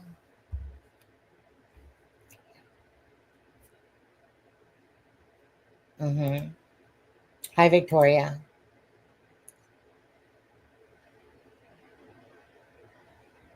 Right. And that's what a lot of people think. I mean, when you take Christopher Proudfoot's personality, you know, when you kind of think about the last day of Sebastian, when you think of those things, it's hard not to be leaned towards that, you know, and people can call it bias and whatever. You know, I think it's practical to look that way, because you have this stepfather of the year, I should say, not, right? You have a marriage that's falling apart, a child that's missing, a child that has an extraordinary day, And then you look at all the other attachments of this. We're looking behind the scenes. We're taking Sebastian's photo off the vehicles and this, all that. It's a very self-absorbed actions is what it feels like. So it's really hard not to get a stink eye towards the stinky feet. It's really not that, odd to think that way. The reason I feel that way is because I knew something was wrong immediately with my son. Right. I don't believe in coincidences. Miss Holly, it's odd Chris and Katie on the phone for. Okay, promise me, Miss Holly. Promise me, Miss Holly, you're not going to say 3 hours anymore. It was 2 hours at best and 15 minutes tops. Please, you guys don't say 3 hours. Please. That's a big pet peeve of mine. It's like 9:45, 9:43 and 9:46 does not equate to 3 hours. That would be till 12:45 then. But the phone call happened, it'd be close to 12. So it's more like a 2-hour phone call than a 3-hour phone call. It's just there's a huge difference to me of the phone call when it comes to stuff like that. So I just ask that we put out the proper information as best we can. But because everyone keeps saying 3 hours, but it was not like all you have to do is the math when Christopher talks. 9:45. We'll just use 9:45. Who cares? 9:43, 9:46, 9:45 to close to 12, right? Gives more of a 2-hour phone call. But I sure would love to know what that phone call was about. Absolutely. Was it something? Did Sebastian overhear something, which made him leave all his stuff and go out the front door because he heard Katie and Christopher talking about something? It does make you wonder. But again, how would Sebastian? It doesn't make sense. Because why would Sebastian leave barefoot even after his mom's gone to sleep? Like, let's say he heard the phone call. You would pick up your shoes and take him outside with you. That's what normal people do when they're sneaking out of the house, right? Why would you alert someone by pressing buttons so that they could hear you lock a door, perhaps? Those things don't make sense. There's so many things looking at the Proudfoots that do make sense towards them. That still doesn't mean they did it.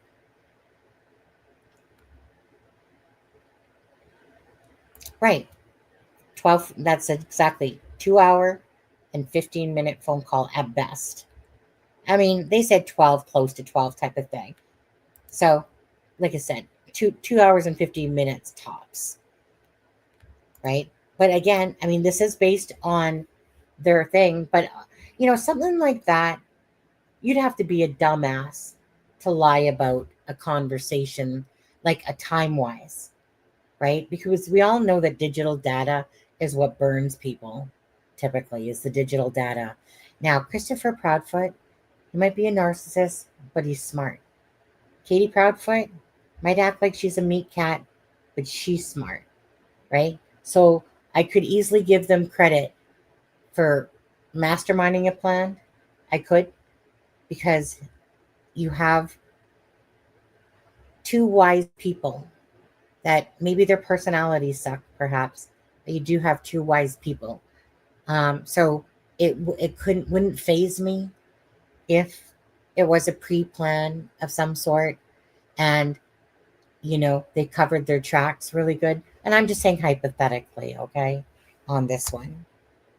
Oh, let's play a little bit more of this. Sorry, you guys, forgot we were actually watching this.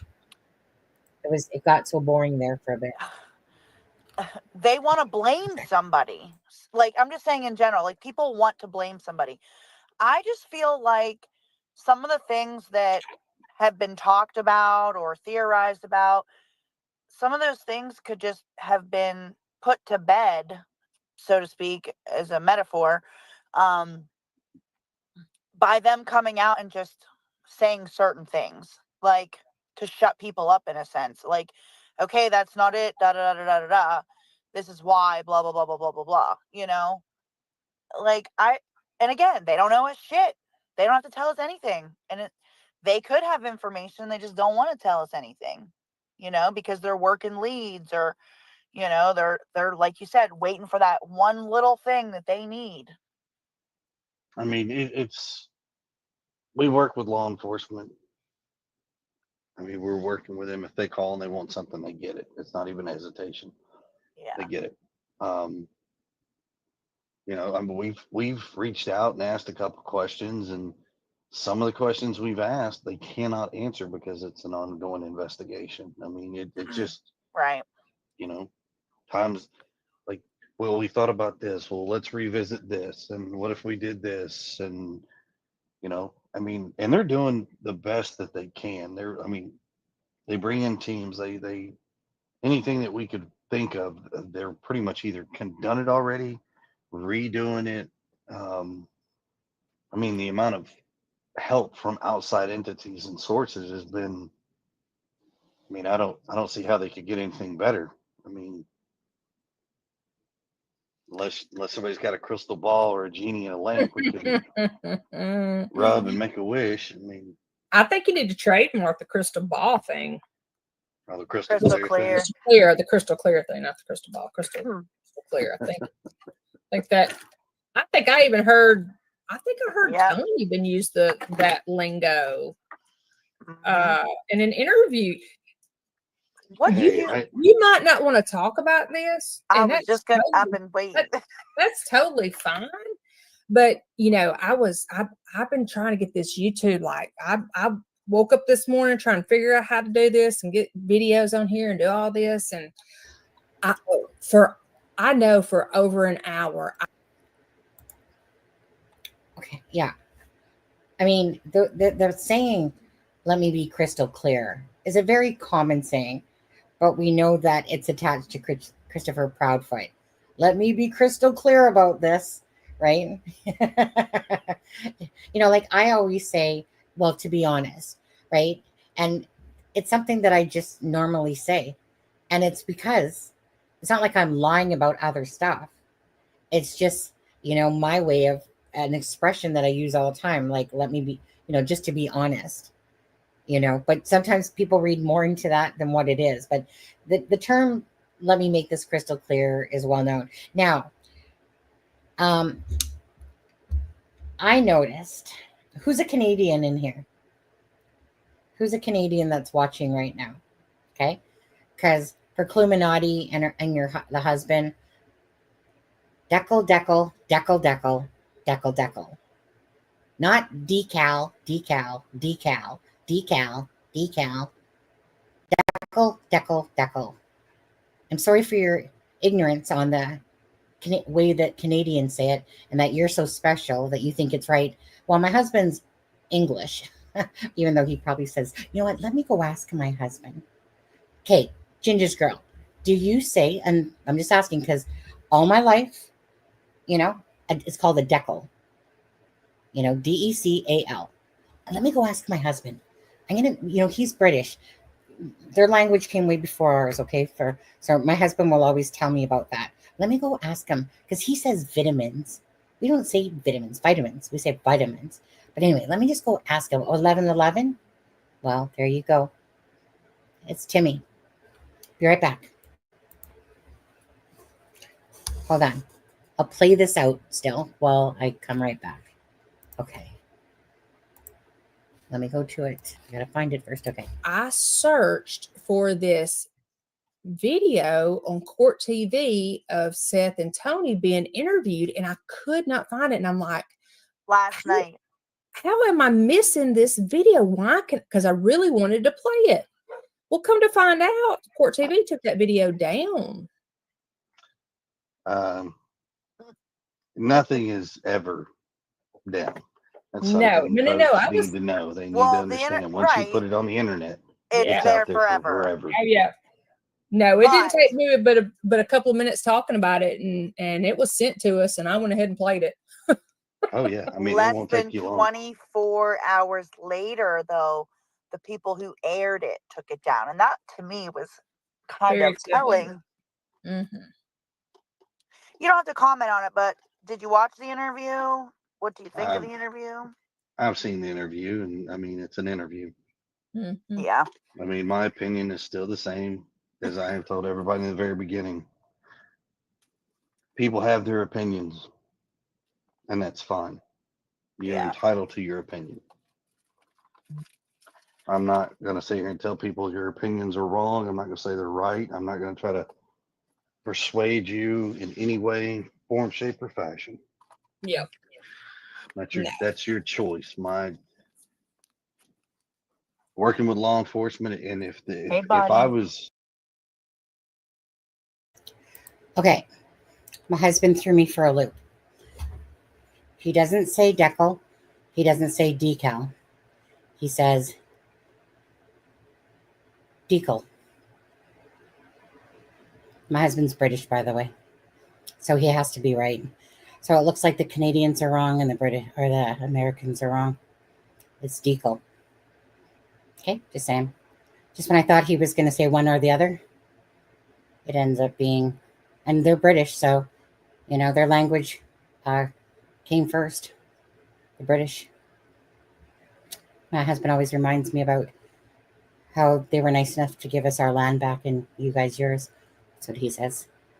Pretty much thinks that we should roll out the red carpet for them instead of having to go through immigration and shit like that. I was expecting him to say decal. Thought he would either say decal or decal. I was actually expecting him to say decal. Anyways, decal, what's that supposed to mean? Wow. So, we're talking about the decals that you put on your vehicle and stuff like that. So we would call it a decal. Like I said, we don't say decal like it's two words, decal. But then my husband had to be British and we say decal. Anyway, hey, Jack. Jack Sprat could eat no fat. His wife could eat no lean. Do. I like that name, Jack. Worked with a Jack. Know a few Jacks. Okay, let's see here. And hi, Amy. How are you? And hello, the fellow Canadians that are here as well. Anyways, they were making fun of me for that, saying, must be your basically saying dumbass Canadian saying that decal. Well, if you were Canadian, you'd be saying decal too, dumbass. Okay. Anyways, my husband went and blew it all of us out of the water. We have to give it to him too, because again, the proper English. Anyway, let me play this. guilty of anything, then I would probably be sitting in handcuffs right now. But I'm not. Not yet. Right. Nor is Katie, Right. nor Seth. Right. I mean, Yeah. I don't know. And I've told him this before. He's a grieving father. I understand. He's hurting. You think? He truly is. He's hurting. Katie, So are is you Katie. hurting? Mm-hmm. The whole family. And Let me ask you guys something quickly. everybody. Okay, just to ask you. So besides Christopher Proudfoot being a big ass douche, okay, narcissistic personality, is there any time that you're listening to Chris and Katie? Well, let's just say with Chris. Well, no, both of them. Is there any time that you're like, you know what? Maybe I'm wrong. Maybe they don't have anything to do with it, and they're just exuding everything against the grain of salt that we think, But is there any time that you're watching an interview where you're just saying, you're listening to them and you're like, well, they sound believable too. That sounds believable. They sound believable. And then you're left with what's in the middle, right? Then you're left with what's in the middle. But that part that's in the middle, to a pedophile, to Sebastian leaving on his own, to a third party, you're left with going, but I really can't take those lines anywhere because they don't make sense, And the thing that makes the most sense, and like whether or not it's true or not, but I'm just wondering if any of you guys sit there and go, shit, like maybe I am wrong about the Proudfoots. Maybe they're not doing whatever, but sometimes when you're listening to them, because I have those moments with Chris when I'm listening to him and he says things that fall in line with, what I would consider a normal way of talking and thinking, the way he's saying it. But then I think of the manipulator personality that he is, and then it goes all out the window. How about we just call the stickers? Right. No, I have wavered early on about it and thought about accidental committed, but not about responsibility on there. Thank you, Sorta Marta. Okay, I'll keep playing it. And it's Chris' narcissistic way. It's how he charms people. Well, that's just it. Like, he doesn't, like, that's just it. Someone like Christopher Proudfoot is not a charmer to me. Like, when I come across the personalities like Christopher Proudfoot, those are the personalities that I love to bring back to earth again, because you can clearly see that they're full of themselves, that they're manipulative. And I can spot those people a mile away. And so when I think with him talking is like, you're trying to find this sincerity, in how someone's speaking. And then there are times, even with Katie, there's times where I'm like, maybe I'm wrong, Not that I'm wrong. Like, when I say that, I'm just meaning that the one thing that seems consistent to me is that it keeps going back to the Proudfoot home and the Proudfoots, in a sense. So it's not to sit there and say that they did for 100% for sure.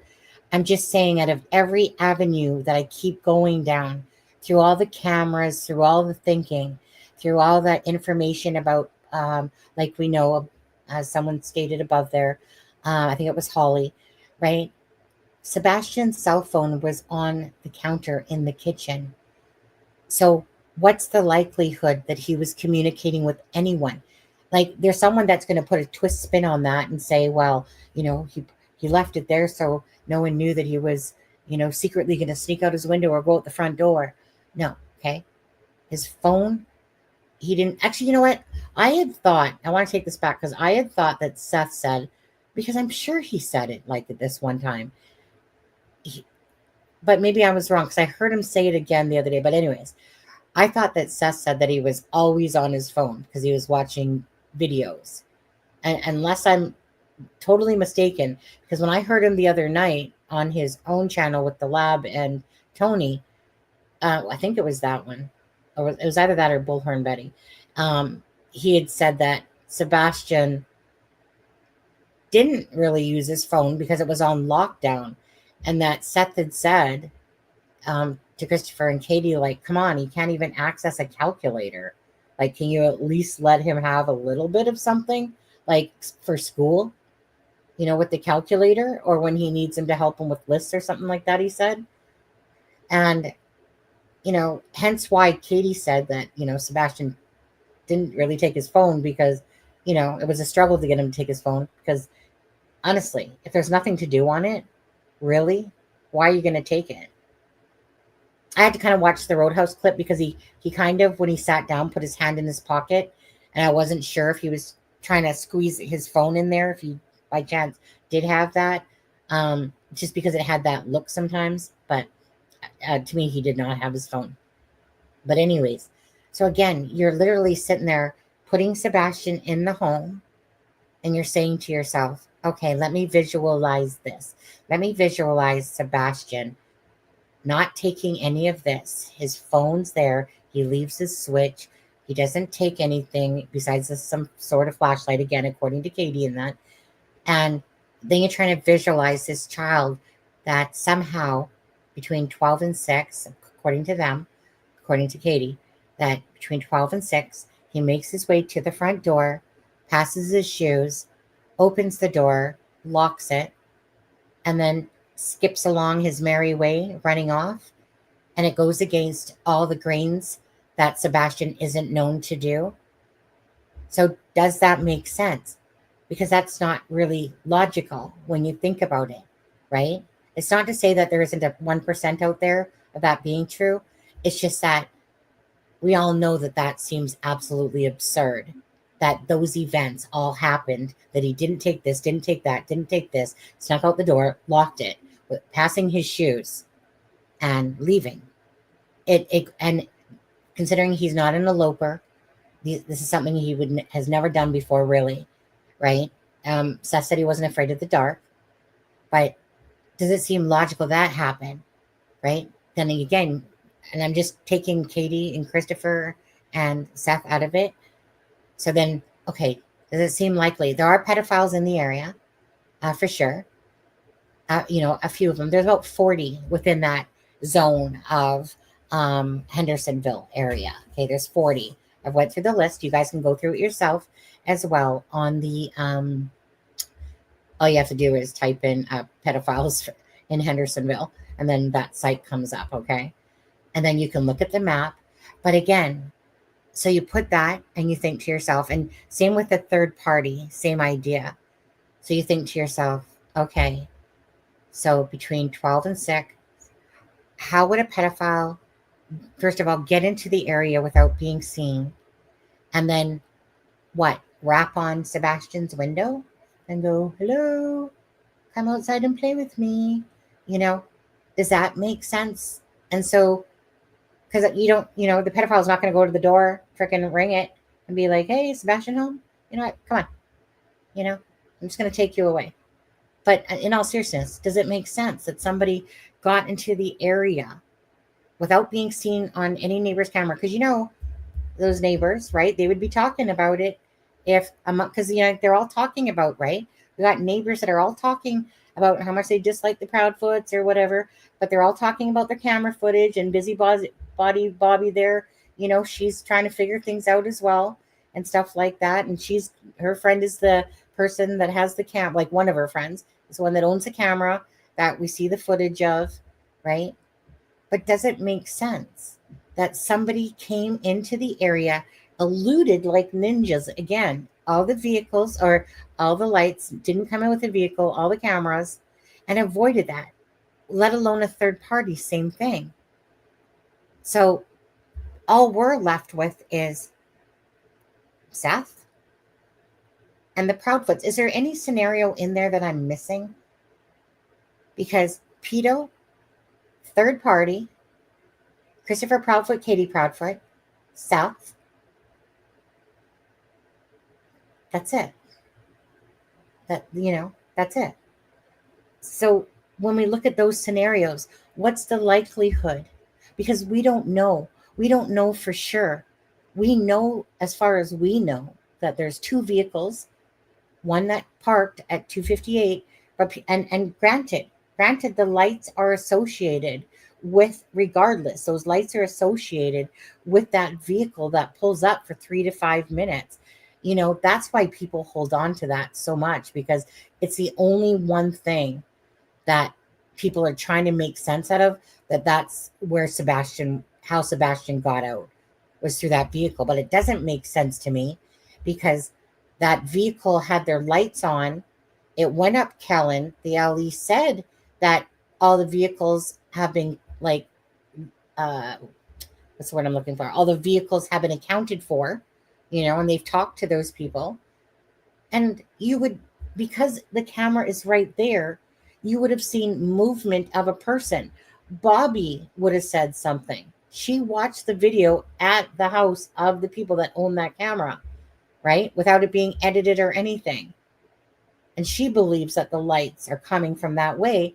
But the vehicle was there for 3 to 5 minutes, and then it goes back up Kellen.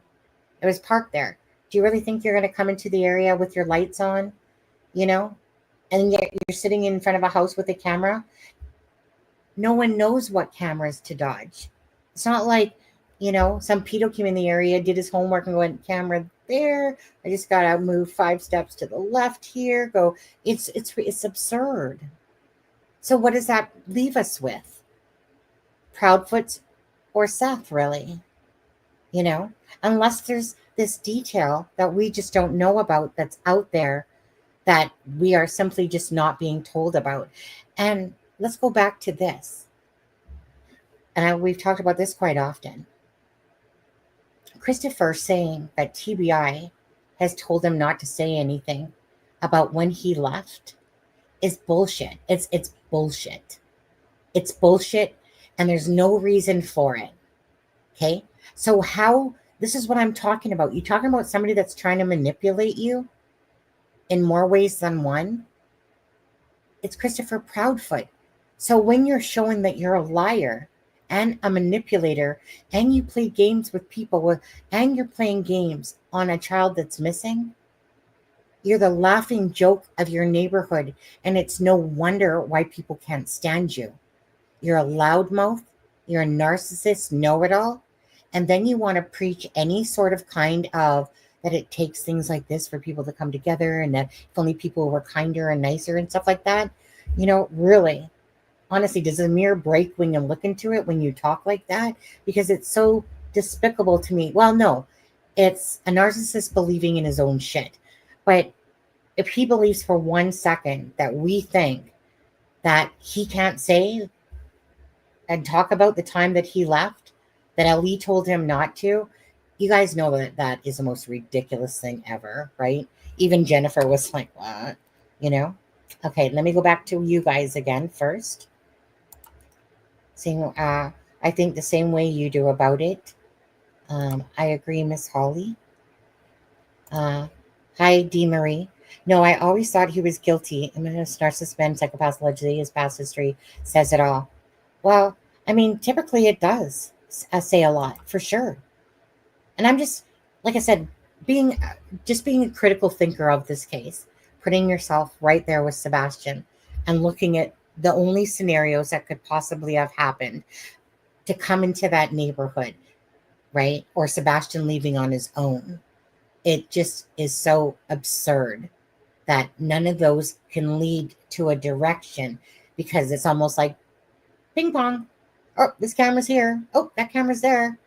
2 cars. Maybe there is another car in there. I doubt it. These busy neighbors would be talking about it. Trust me. Because why? Because those people don't give a fuck what the LE says.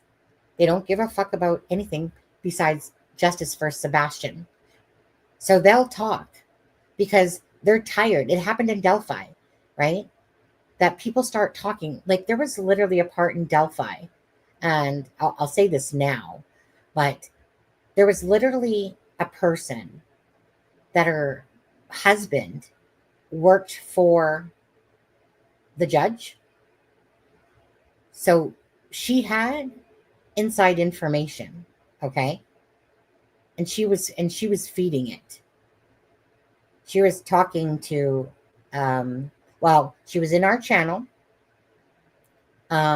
She's the first one. Our channel was the first one that ever talked about the $20 million bond. Why? Because the wife knew because her husband worked in the court system, for the judge. So that person had inside information. That's why our channel could say a few things. I didn't personally talk to her. Aspen did, right? But it was one of those things. It wasn't because she was trying to harm the case. It's because people are frustrated and they're tired of the bullshit. And they just come out of the woodwork because they feel bad for this child, just like this person felt bad for the girls. It wasn't about, say, necessarily trying to leak it, like, you know what I mean? Trying to be detrimental to the case. It was about the fact that there was no movement, nothing was going on and stuff like that.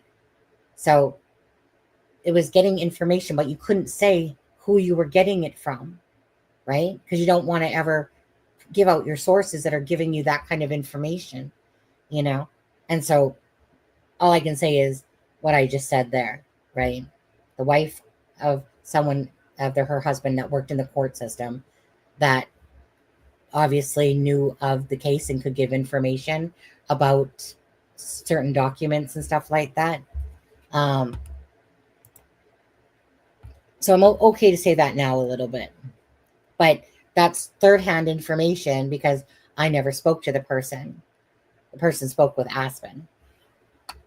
And Aspen would come on the lives, of course, and do the, like, I'm just saying that I don't believe that this, or I was told, right? Because you have to. You're not going to sit there and shoot yourself in the foot regardless from somebody giving you information. Chris sounds too smug all the time to be believable. These narcissists, man, I can smell them. These rats a mile away. Going back to, well, I guess I can't really, I was going to say something about Cluminati there. Her title was something about rat, had the word rat, which was referring to Sal. It's kind of like I said, I guess really at the end of the day, it's two sides. I can sit here all day long and say that Christopher Proudfoot's a piece of shit, and stuff like that, total narcissist and whatever. So I guess from their side, right, they look at stuff to be this liar, this bullshit, whatever. I'm sorry that their brains don't work properly, and that's how it goes. But hey, we can't have everyone thinking the same way all the time. Yeah, obviously, always everything goes down to certain sides, like Karen Reed case, pure example, right? Innocent, guilty. A lot of people believe she's guilty. A lot of people believe she's innocent. It's always going to be two sides there. When I start going down the road of thinking PFs are not responsible, I then go back to the very beginning of how illogical their story is. Same Karen. That's just it, right? Common sense. Things that typically are said, done, how things usually, on the general scale happen. Obviously things can go out of whack, but it's kind of like when Jennifer Coffin or anybody else says Occam's razor, right? The truth is usually right there, close to home, like close to the story in a sense. To sit there and veer off of it onto some sort of weird ass spaceship thing or whatever, or getting really twisted with the case is not usually what happens. Usually always what happens is that there's certain scenarios that play out, right? They usually end up with a wife or husband killing their wife or kids and stuff because of jealousy, because if I hate life and you're making me hate my life, I got to take you and the kids out so that you can't, or I got to take the kids out so that the wife can. They always kind of will be about 5 or 6 different situations that always kind of follow the same pattern, and hence Occam's razor, because most stories are never as twisted as the Vallow case, right? Most stories are never twisted. Even Summer Wells case, there might be some effed up shit as what's transpired. Same with Sebastian's case. But at the end of the day, it's either going to be parent involvement or a pedophile or a known friend pedophile to that area.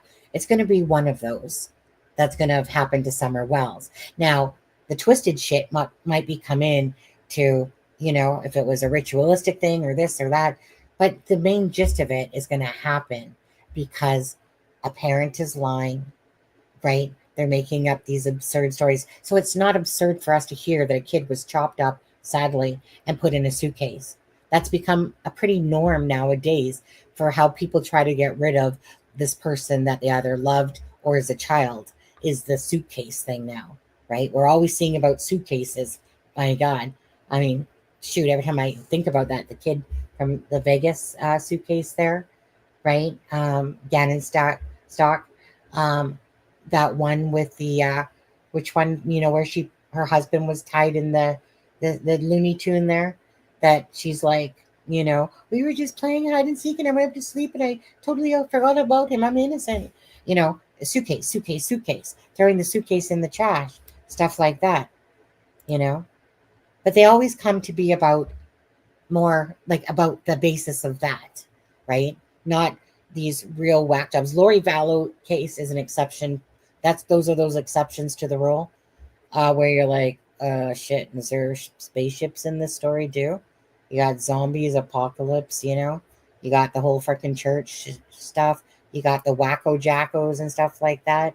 All these people that literally think, like they're just off the wall thinking and stuff like that. I lived at the courthouse when my son was missing. I go everywhere to hand out stories for him and other families need help. Yeah, it's really getting old that we're doing stuff behind the scenes. How about you get in front of the scenes, right? But what really bugs me is that it's like Christopher is in control of how they're doing things. And this ridiculousness with, taking people to court and all these injunctions and stuff.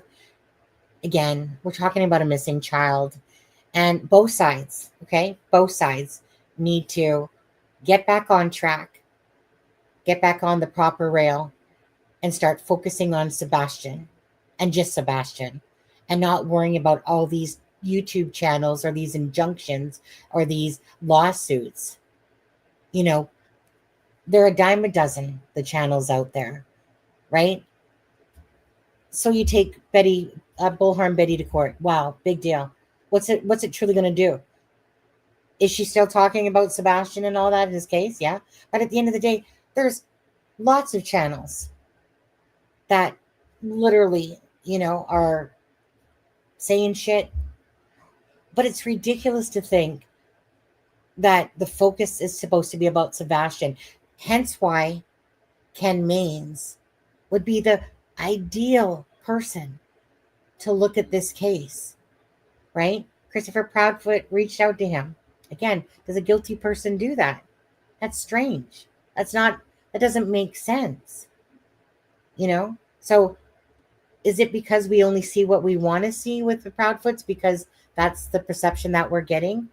And he is a total narcissist and yet had nothing to do with Sebastian. It is strange, okay? It is strange to sit there and get in contact with Ken Maines, right? That guy's a bulldog. He's just a call it like I see it type of person. Hey, look, if you want me on the case, this is what needs to be done.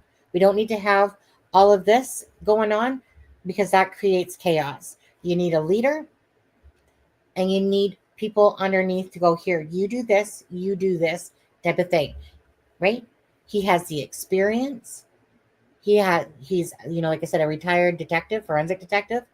He has the experience. He's a proper detective. He's not some fucking blowjob freaking investigator named SF. Okay? Now, I don't want to take away from SF what he has done, but again, he's a Christopher Proudfoot 10.0. He himself is making a mockery of this case, along with Christopher Proudfoot in many ways. But now it's such a joke, like the slinging of the shit going on. Like, why would people try to stop Nick at night, Dog the Bounty Hunter? Why are people trying to stop them from helping find a child? It's the most ridiculous thing. Why were people trying to stop Cajun Navy from helping out? Why were people trying to stop any of the people that are looking for Sebastian? Those loony fucks out there.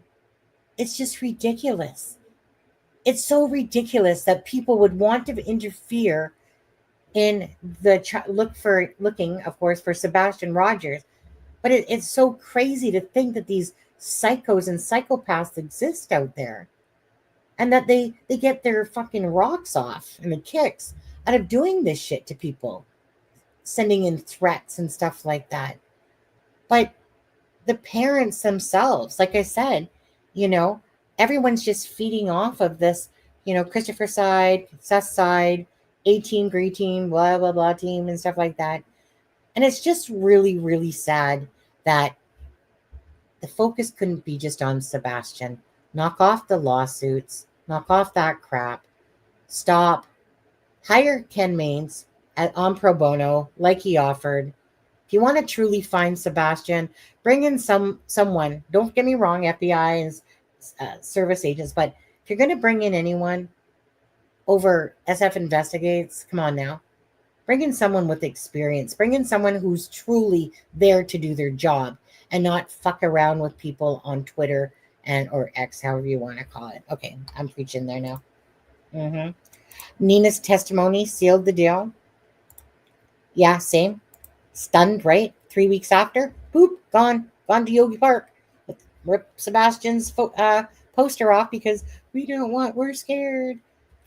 Come on. You think Katie, who freaking has probably a black belt in freaking karate or whatever she's, martial arts, think Katie's really that scared with Christopher there and stuff like that? Nah. Come on now. He's a big mouth. He ain't scared of shit. So then you guys go rip that crap off of there. But it just seems like Christopher is just controlling the reins. And you're like, you're not the fucking father. You're not the mother. Hi, Charles. How are you? You're going to have to watch this probably later, Charles, when the subtitles come on. I believe it was premeditated. Exactly. Sarah Boone, thank you. It was Sarah Boone. Susan Smith, absolutely. Females aren't any professionals near him. He doesn't want the case to be solved. But he did reach out to Ken Maines, though. That's weird, Karen. Okay, let me put the subtitles on for the less part for Charlie. Oh, wait, that's not Charlie. It's Charlie that comes in and needs the subtitles. So let's play a little bit more. Again, all thoughts are... He handles their emotions differently. Some people lash out. Some people are more internal. Some people are spiritual. Some people are just whatever their niche is that it helps them express themselves. It is, right now, if that's what they choose to do, that's what they choose to do. I'm sorry. That's just really righteous right there. You're spiritual. You can just choose to express yourself however you want. If it's about us, no worries. We'll just go to church and we'll forgive you for all your sins. So righteous of him, really. And yet you're sitting there freaking doing up lawsuits because somebody's expressing themselves and you're acting like this person's literally saying that they're going to take a machete to you and stuff like that. And it's just a joke. So preach it. But go ahead, Chris, preach it. Your honorable self there. Go on. I do agree with a lot your comment earlier where there's a lot of the BS out there that if you were to strip it all that away and get back to just the basics, I don't think this thing would be nearly as big as a circus as it's gotten. I mean, there's two ways to look at it. There's, the negative way. If this would stop, it would end. But at the same time, would Sebastian's name go unspoken? Would this case fall a wayside? I don't know. Yeah, that's a good way to look at it. I don't want that to happen. None of the parents want to see this happening. None of the families, regardless of how each other feels about one another, nobody wants to see this case fall away to a cold case. Nobody does. No. Law enforcement included. I mean, they've made some comments like this sucks. Like it's gut wrenching because all these cases, kids missing and nobody's been able to be found, or it's not cases they like to deal with for sure. Yeah. You almost have to take the good with the bad, huh? If all the circus. Okay, so let's just peel this back. Because if we all peeled it back, right, and went back to the basics, well, if we peeled it back and went back to the basics, we would request then that Katie speak and not you. You can speak in the background like Katie does and bring her to the forefront and not have this perception and tell lies. If we brought it back to the basics, that's what we would wish for, that we would see this different agenda that seems to have transpired with the Proudfoots is turned into a circus act because of that, because of the lies coming out of Christopher Proudfoot's mouth and his arrogance and his demeanor. I mean, again, he's talking about hitting a child with a belt to YouTubers. So he didn't have to say anything, but a narcissist cannot not say nothing, right? Like, people are going to speculate. People are going to bring out every part of your worst dream that you've had about your life that they can find. That's guaranteed. Why? Because people are trying to figure out what happened to Sebastian and looking for the truth.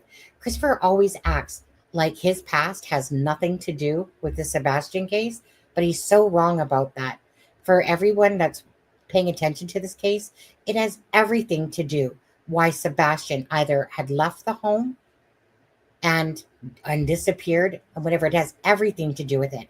Because if Sebastian, as they said it, left the home, and Katie and Christopher are scratching their poor little heads there, going, we've been, thinking about this for like a month back, we can't think of anything about why Sebastian. Oh, so you mean your neighbors? They're all lying to you about you? All your neighbors that are speaking badly about you, that literally wish that you didn't even live in that area, the ones that heard you yelling at Sebastian, spraying him with a pressure washer, about the CPS coming over because of Sebastian having to sleep in the garage sometimes, Mr. Pissy Pants there, and so of course it's like, so we're supposed to just ignore them as well as the perception that you portrayed to everyone on the internet and talking about hitting Sebastian. He didn't have to say anything, at all. He could have just ignored it, ignored that stuff, right? Knowing full well that people are going to express themselves. They're going to do things. As long as the focus was still on Sebastian, who cares what somebody else is saying, But the more you add to that, the more you're fueling the fire. So to even sit there and go, well, I'm just a truthful person. I'm just going to make it crystal clear, and I'm just going to answer all these hard questions that you guys are putting at me type of thing. And then somehow it's just like I said, you're supposed to believe somebody that lies, that says mistruths, but a narcissist doesn't do that. And narcissists can't help themselves, right? Those full-on ones. And that's why Christopher jumps on lives when he hears or pulls people off lives like Smiley Stories World, and pulls them off because he doesn't like what's being said about him. Not about Sebastian, but about him. And that's very telling. So yes, Christopher, if we were to peel it all back, so this whole kumbaya story that you're trying to present to us is just a bunch of bullshit, to be honest with you. It's like, you've honestly, anyone that knows a narcissist knows that this is fucking yawnable. It's like, okay, once we get past this whole spiritual and everyone can express themselves, and if you just peel it back, and that the bottom line is this is what I'm saying. You are so effing lucky that people are actually causing drama in this case to keep his story out there. That is what's done this. And you can give yourself some credit to that, Christopher Proudfoot, because of your drama alone has created this two sides with the GoFundMe and the different things on there.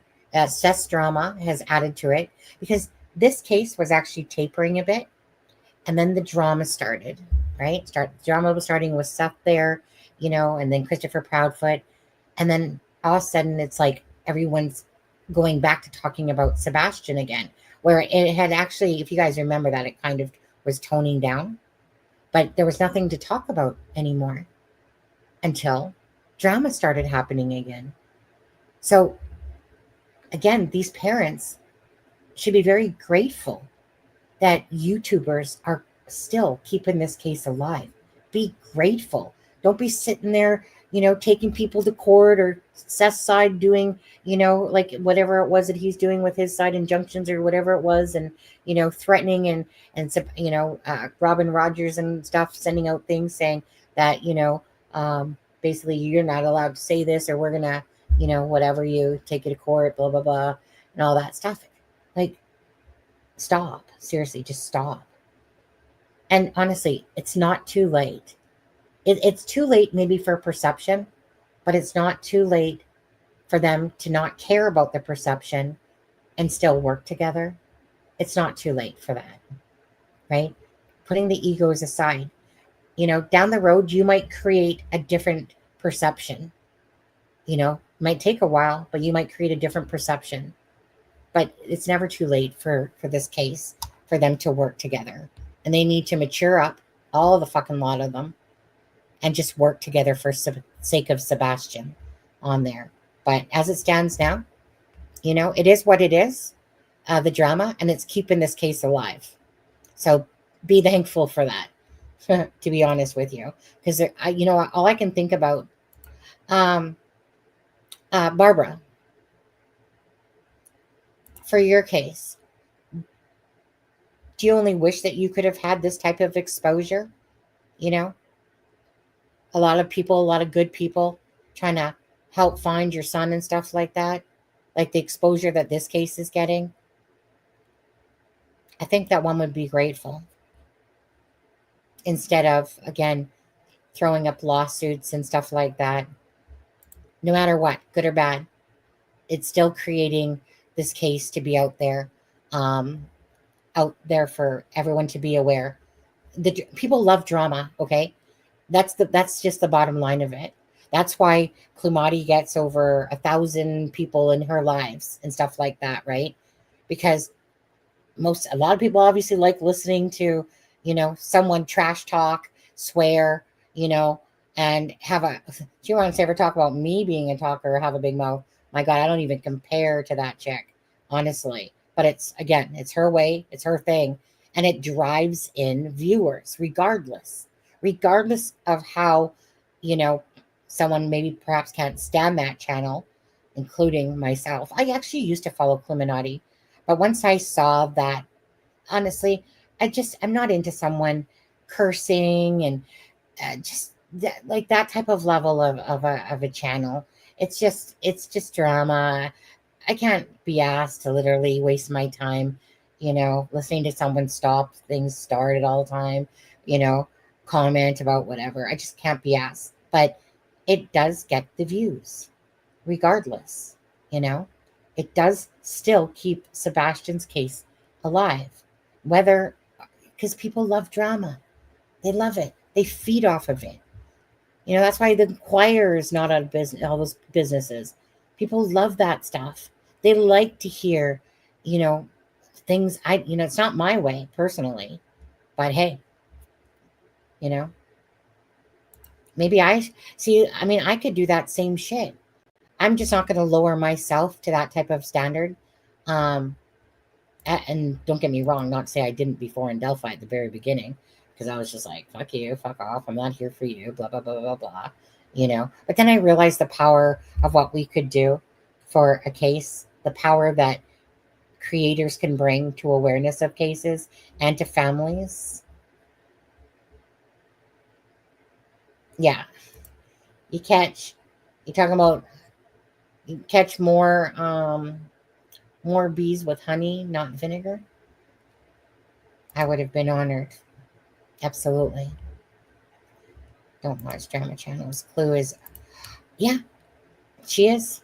Like I said, she spent her whole life watching one of my videos, putting me down. Laughable, but it not unexpected, And right, exactly. I'm just not into that type of channel myself. A lot of people are. And I know that if I did shit like that, I'd get a hell of a lot more people coming over for that. But I would have to base myself around money, right? Because I don't see that channel myself as being about Sebastian. I see it as being how much money can I get off my lives. The more I open my mouth, the more I trigger people, the more I go against the grain, is the more money that's going to flow into my channel, the more views they know where their bread is buttered. Simple as that. And if that's what butters their bread and they feel good about themselves at the end of the day, that's themselves then. That's on them, not me. It's sad that has to be the case sometimes to get people to watch you.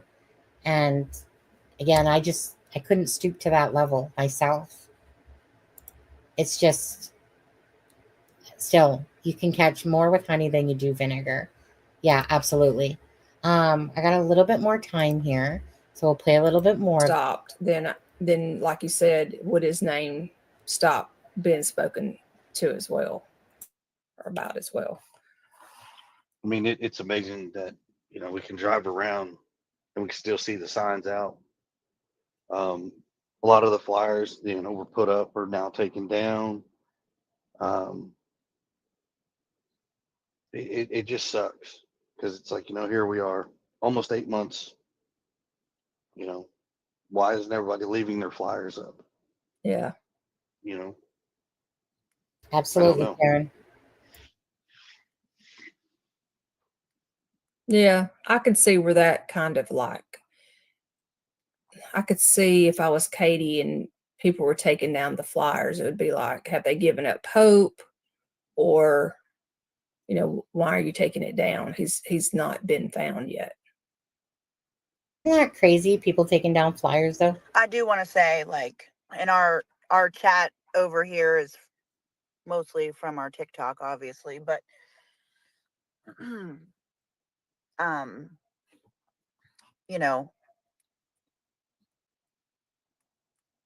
you guys coming and giving us those flyers that day speaks mountains, because just because you guys aren't publicizing what you're doing doesn't mean to me that you're not doing anything. It's just, we're not a Yeah. Mm-hmm. and it's no disrespect. Again, perception. And just say one or two. Do you think that the Proudfoots are doing a bunch of stuff behind the scenes that aren't in the public eye, and that they're doing this? Because they always seem to go to that. But do you think that they are doing more than we're giving them credit for behind the scenes? 1 for yes, 2 for no. I'm going to take my vote. My vote is 2 for no. Like she said, well, you giving us flyers speaks volumes. Well, even if they're guilty, you honestly think that they're just going to sit at home with flyers in their, lap?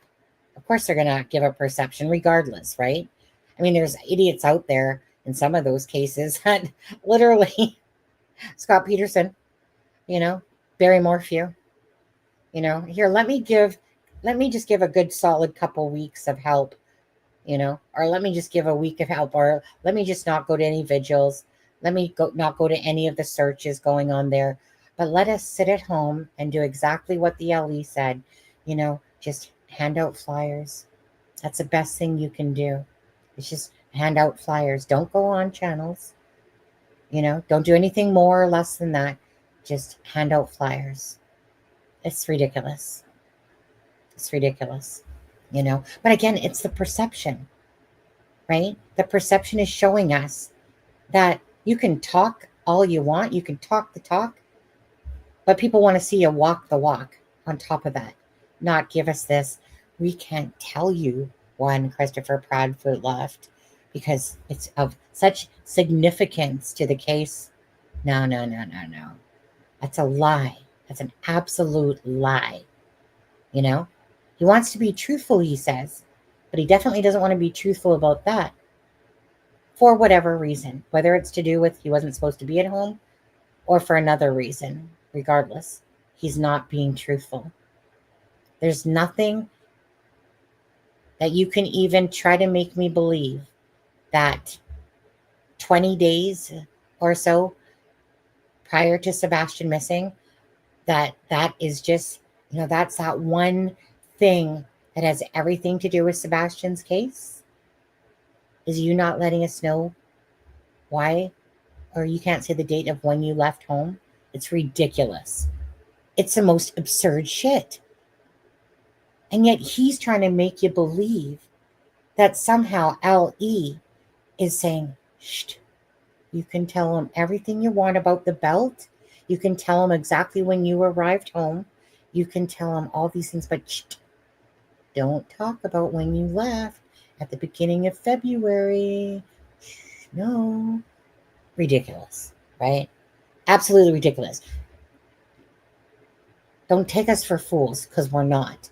So regardless if you had anything to do with Sebastian's disappearance, when you do shit like that and you lie about polygraph tests and you play with people's minds and you're You're making a mockery out of a child that's missing's case by going onto lives, pretending to be a freaking farmer voice, like a hickory voice, and pretending to be something, and then going, well, just so you know, you're so special because you know who this is? This is Christopher Proudfoot, the stepfather of Sebastian Rogers. Oh, I know, I was just playing with you and I was talking in a different voice. Who does that? A narcissist for sure. But who does that shit during a missing case? Let alone who says it's a case to be studied for sure after 8 days. And then he lied about that too. Says that Ali said it, and then he says he said it. And then Ali was like, yeah, I know, right? Yeah. After only 8 days, this is just a case to be studied for sure. Who says? Fun fact, I made spaghetti pancakes. Well, in that one, she said spaghetti pancakes in the Duchess interview. Fun fact, I made Sebastian pancakes on that one, right? Fun fact, my kid's missing, but fun fact, I got to throw that in there because I made my kid breakfast that morning. I made him pancakes. I'm so special as a parent that I made my son pancakes. Who does that? Who even thinks to insert that?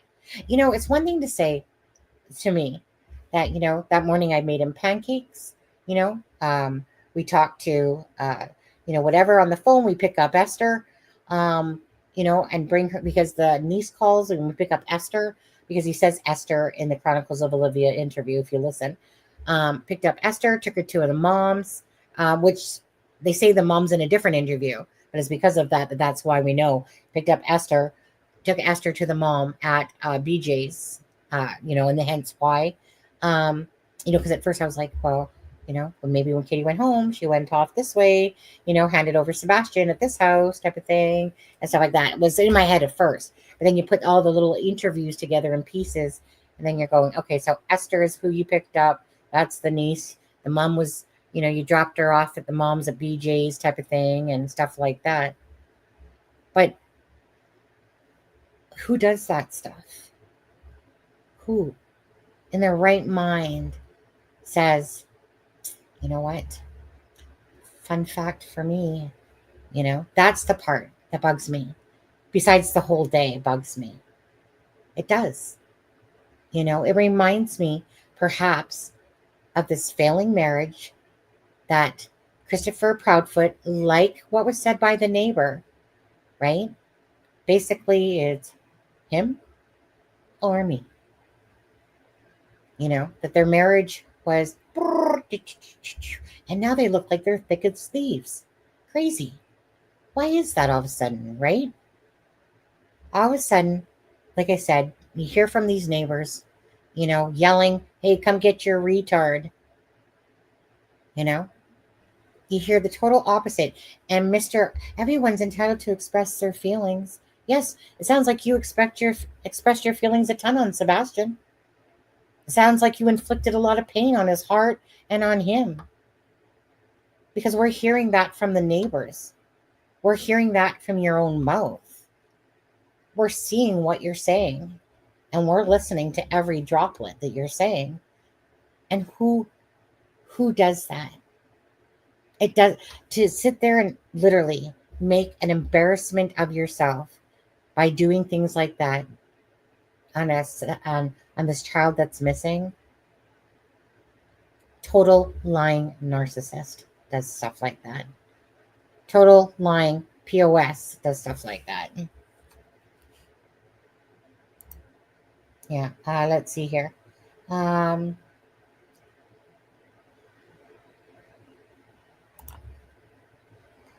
don't understand why these creators kiss these parents' ass. Unbelievable.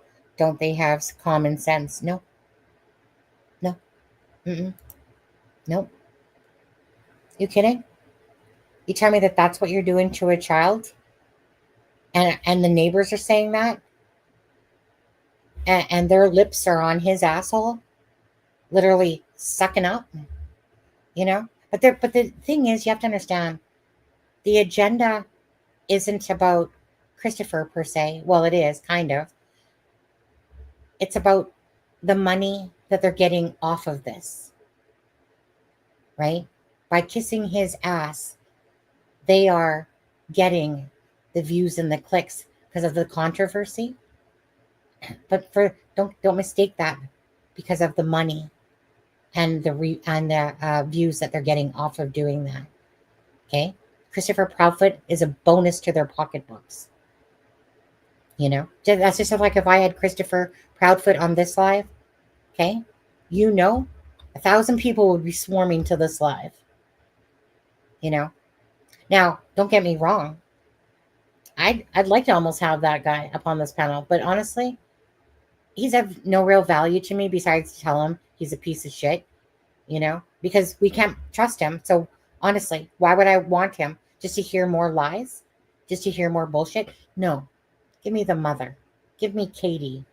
I'd like to have a one-on-one with Katie, as a mother, to understand her thought process in all of this, to understand that day, minute by minute, to understand it by hour, every droplet of that day, right? Because if they're so innocent, we're not trying to hurt you. We're trying to find Sebastian. And in order to find Sebastian, or to have people understand it, you have to be very clear about the day and what happened, and not leave it to speculation. The reason all the speculation has happened is because it was like prying teeth to get information out of Katie.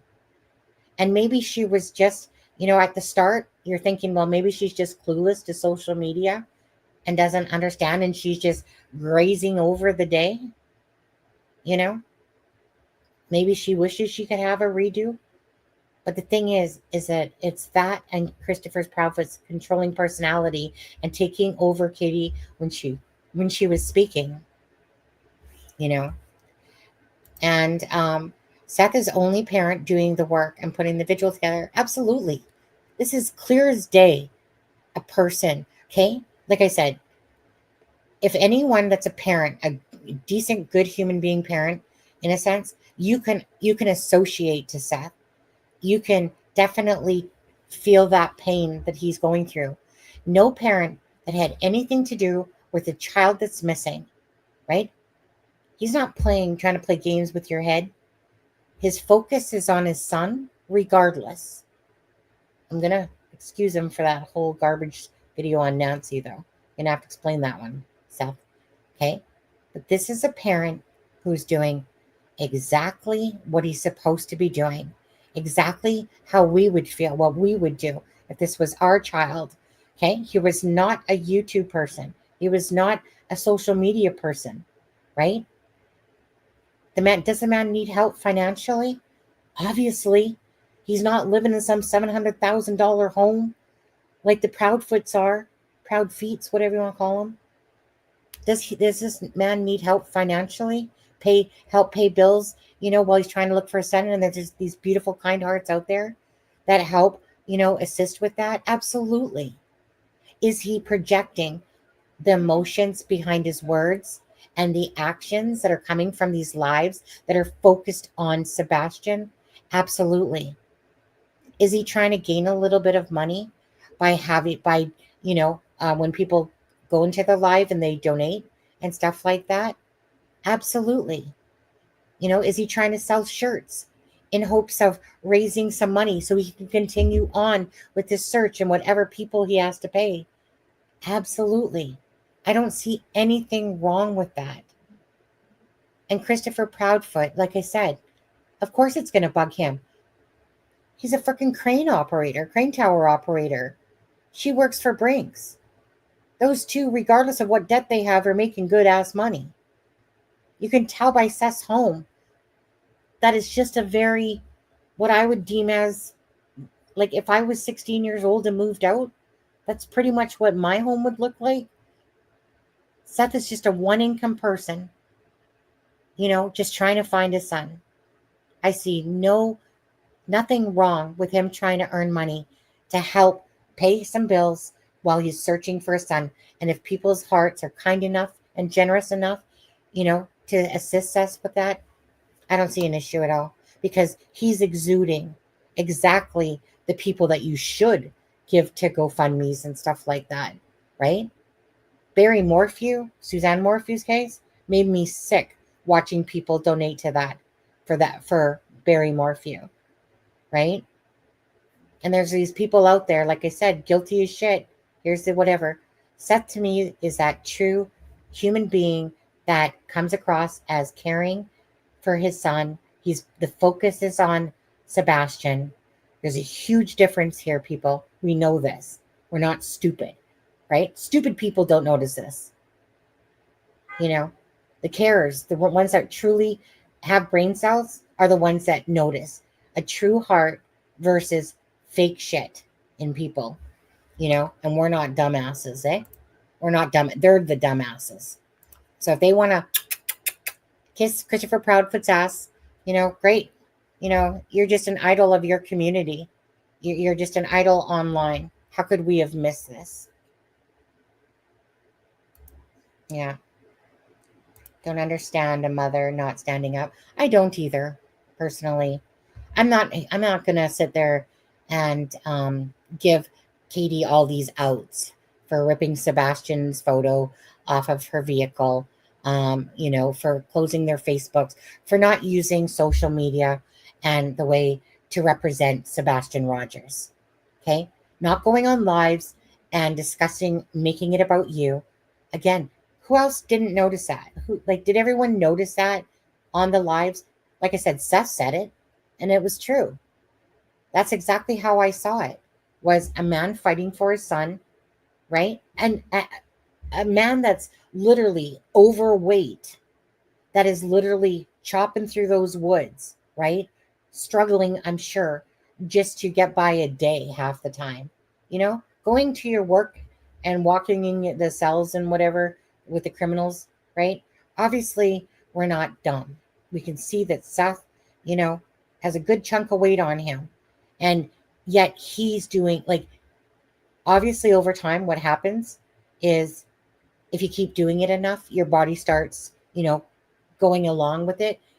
But, and it's no offense towards, but obviously someone that's Seth's size, it's not easy trucking through those woods and, you know, sweating and can probably barely go another few minutes, let alone for hours. But yet he did, you know, because I was feeling for him, because I know, right?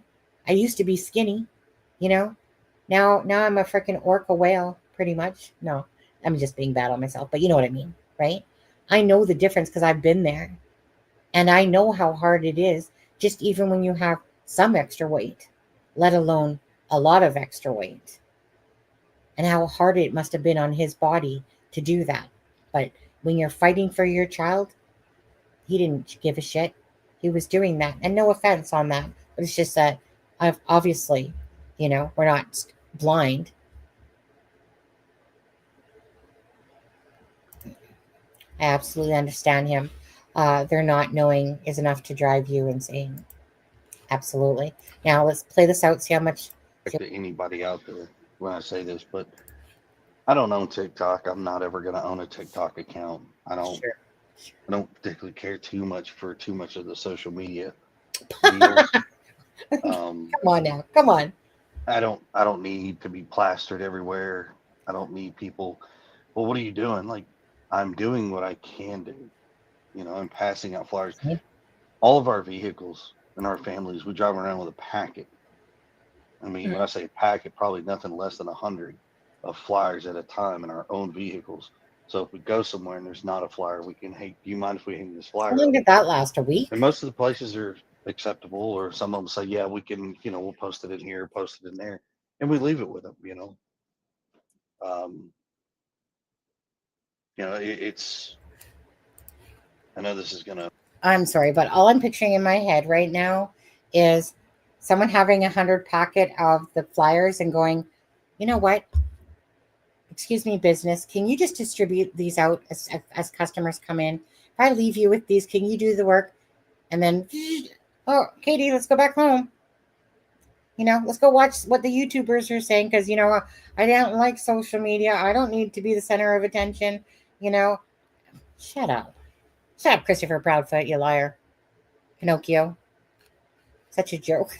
That's all I can picture is just them handing off the packet, and yet, yeah, we're doing so much. A little off topic, a little side, but even in the courtroom, there was a young lady passing out bracelets. I mean, anything to help keep it alive, keep spreading the word. I mean, I didn't know the young lady, but she was passing them out to she gave them to the camera crews and stuff like that. So, I mean, for the most part, it was good. So wonderful. Yeah. Christopher. People are doing your job. One of our friends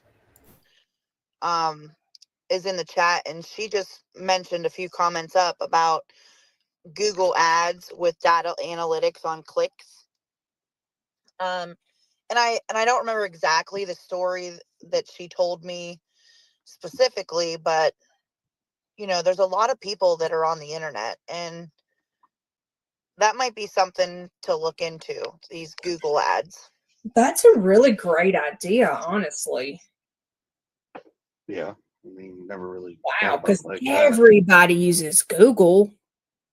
Well, people have said stuff like we've heard of the Facebook thing, trying to get with Facebook, see if they'll run, I guess, in between comments or posts or something. You'll see videos or these little streams or something. Yeah, maybe they could add something in there. Yeah, they're called. Some of them are. What are they called? Like stitches or no? Sponsored. Aren't they sponsored videos or something? Yeah, they may be, but that's a good idea too. Yeah, it's not really hard to get those. Yeah. To get those for yourself. All you have to do is pay a little bit. I don't know. We're still trying. I mean, football season's here, so we're still trying to push and see if we can get with some of the NFL stadiums and see if we can't get it to put up on their February 28th. There's jumbotrons or whatever. Yeah, that's a great idea. It is a great idea. We need to look at our billboards and start moving some of them closer to some stadiums. For sure. Is it football season now? What? Oh yeah. I've been to those Alabama football games. Don't even act like you don't know. I thought that was college. That is, but the NFL and college start at the same time. I don't. Okay, Shannon there and some SEC. Oh, it's a mixture this year. It's kind of interesting. Oh my goodness. There's a web address. Let's go. Come on. We are glad to have her as part of our community.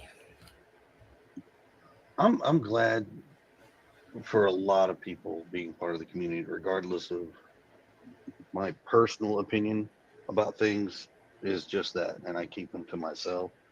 But I'm glad we have I keep them to myself from both sides, people involved, keeping Sebastian's name in the forefront and doing what they can and bringing what they can to the table.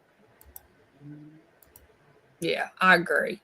And Chris, I've got to give it this to you. And go ahead.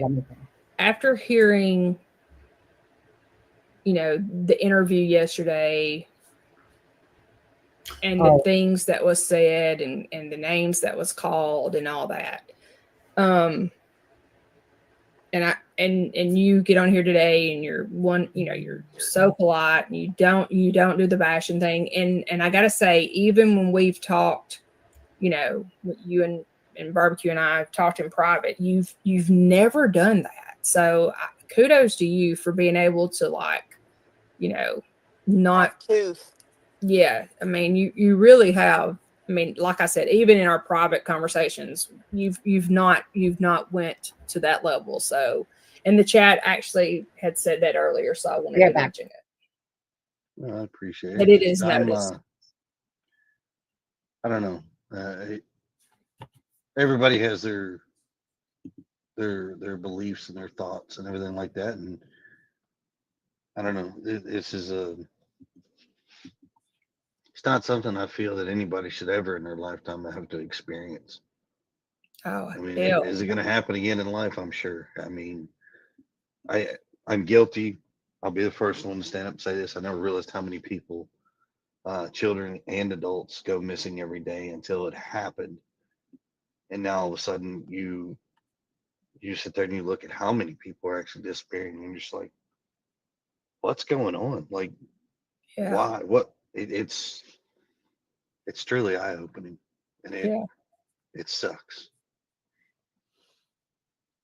Yeah. And, whenever we talked about, like, I mean, you had even said, like, if you and Katie would like to do something instead of a vigil or something, you'd like to do something where it brings other parents of missing people together, and it be, an event for a lot of missing people.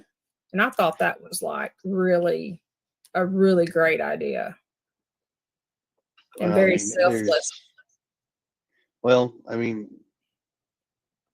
Everybody, the amount of stuff that law enforcement did in the first 8 days, the assets that they brought in, I mean, it's the largest. We were told it was the largest they had done ever.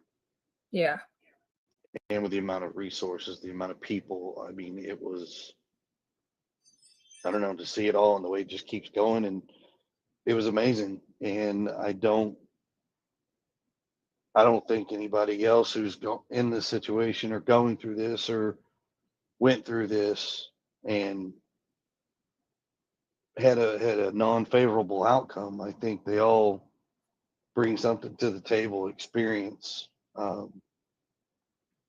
support for one another. I memean, I don't know. I don't think anybody should ever go unforgotten. Yeah. Yeah. I just thought it was a very selfless thing. Yeah. The thing with this is, if Christopher Proudfoot spoke like this, how he's talking now, there would have been empathy, towards him this way. But because we've seen and heard from neighbors, from our own eyes, listened and ears, if he would have been talking like this from the start, and that's how he came across, we would have been going, poor families, poor families, poor families. But because of what he's projected, and we know how he gets and argumentative in the things that he said out of his mouth, and how he's belittled females with the PI of Seth, right, from that Terry Lynn one where she played the call. So we've seen that. We've seen Nina, about the spanking or whatever for the boy, I think it was, and the girl got the backhand across the mouth when she pulled back from Christopher doing her nails. If we didn't know all that, plus what the neighbors are saying, we could probably buy this shit a little bit. This softer toned, person about how selfless he is and stuff like that. Would have been a different story if that was portrayed. But no. See, so this is where what he's saying, I can't buy it. Because regardless, he's showing us his true colors. And his true colors, regardless, are not pretty. Regardless of having anything to do with Sebastian. So when he's talking like this, great. Those are great words, if actions match those words. But that's just not been the case. So it's almost pukeable, listening to him for what we do know. Do you guys agree? thing for you to think about other people, as well. If if y'all were to go and put something like that together. So I've had a bunch of great Don't say numbers. family members, and there as we go. well as You guys all know but Kathy Bauer idols to look talks. up to as far as what you want in life, how you would expect it to be in life, and you can't want something and not expect it if you don't try to actually express and utilize it same way. yeah, exactly. Yeah. No, I feel like that's good enough for tonight for that. Doesn't it not bug you, though, when you hear Seth talk about when he got there to the home and how the Bauer socks were in the kitchen, and Seth was all pissed off because Sebastian's missing. And Kathy, Chris, Katie, and Terry are talking about jewelry, about what Christopher Proudfoot's going to buy Kathy for jewelry, and about their trip to Alaska. And he was asked if they seemed like they were like emotional. And he was like, nope. That's what pissed me off, basically. It's like they're in there having a discussion while Sebastian's missing, and there's a discussion about the trip. Doesn't that just seem to, like, just that alone, obviously, and Katie putting the picture of Sebastian saying that, from Costco that day, saying that, see, look, he was happy. But imagine a child's missing, that not only are they having this discussion about jewelry and the trip to Alaska, that they don't give two shits, in a sense, that they still go on that trip. Disgusting, to be honest with you. In the midst of Christopher Proudfoot's stepson, that they still go on their vacation. I find that just disgusting. I couldn't imagine that if I have that close of an attachment that my son's, stepson is missing, and they're still going on their vacation and talking about the vacation. I think that speaks volumes about the Bauer Sox and them regardless.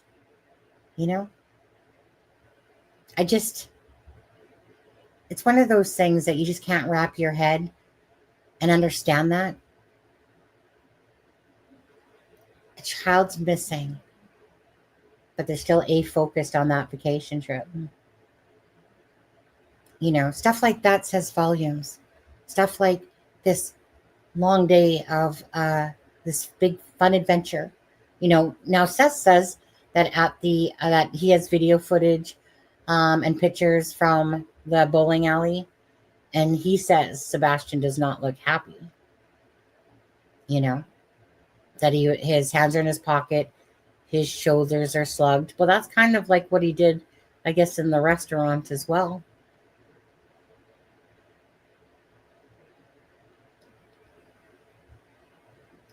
But again, the truth of it is we don't know who did what or what happened to Sebastian. And that's the stalemate that we're going to be at until something in this case breaks open. There's no more information. In a sense, like we can talk about Christopher Proudfoot and Katie all day long. We could talk about Seth all day long. We could talk about Sebastian all day long.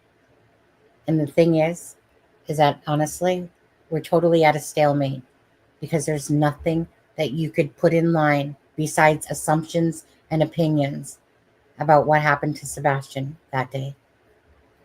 That's the sad part of all this, is that there's no actual piece that's guiding one way to the other.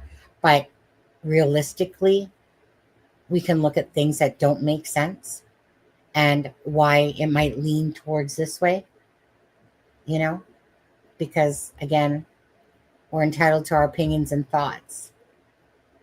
And we all know why we're, a lot of us are giving the stinky feet, the side eye, because when the other stuff doesn't make sense, then you keep going back to that. And who's lying?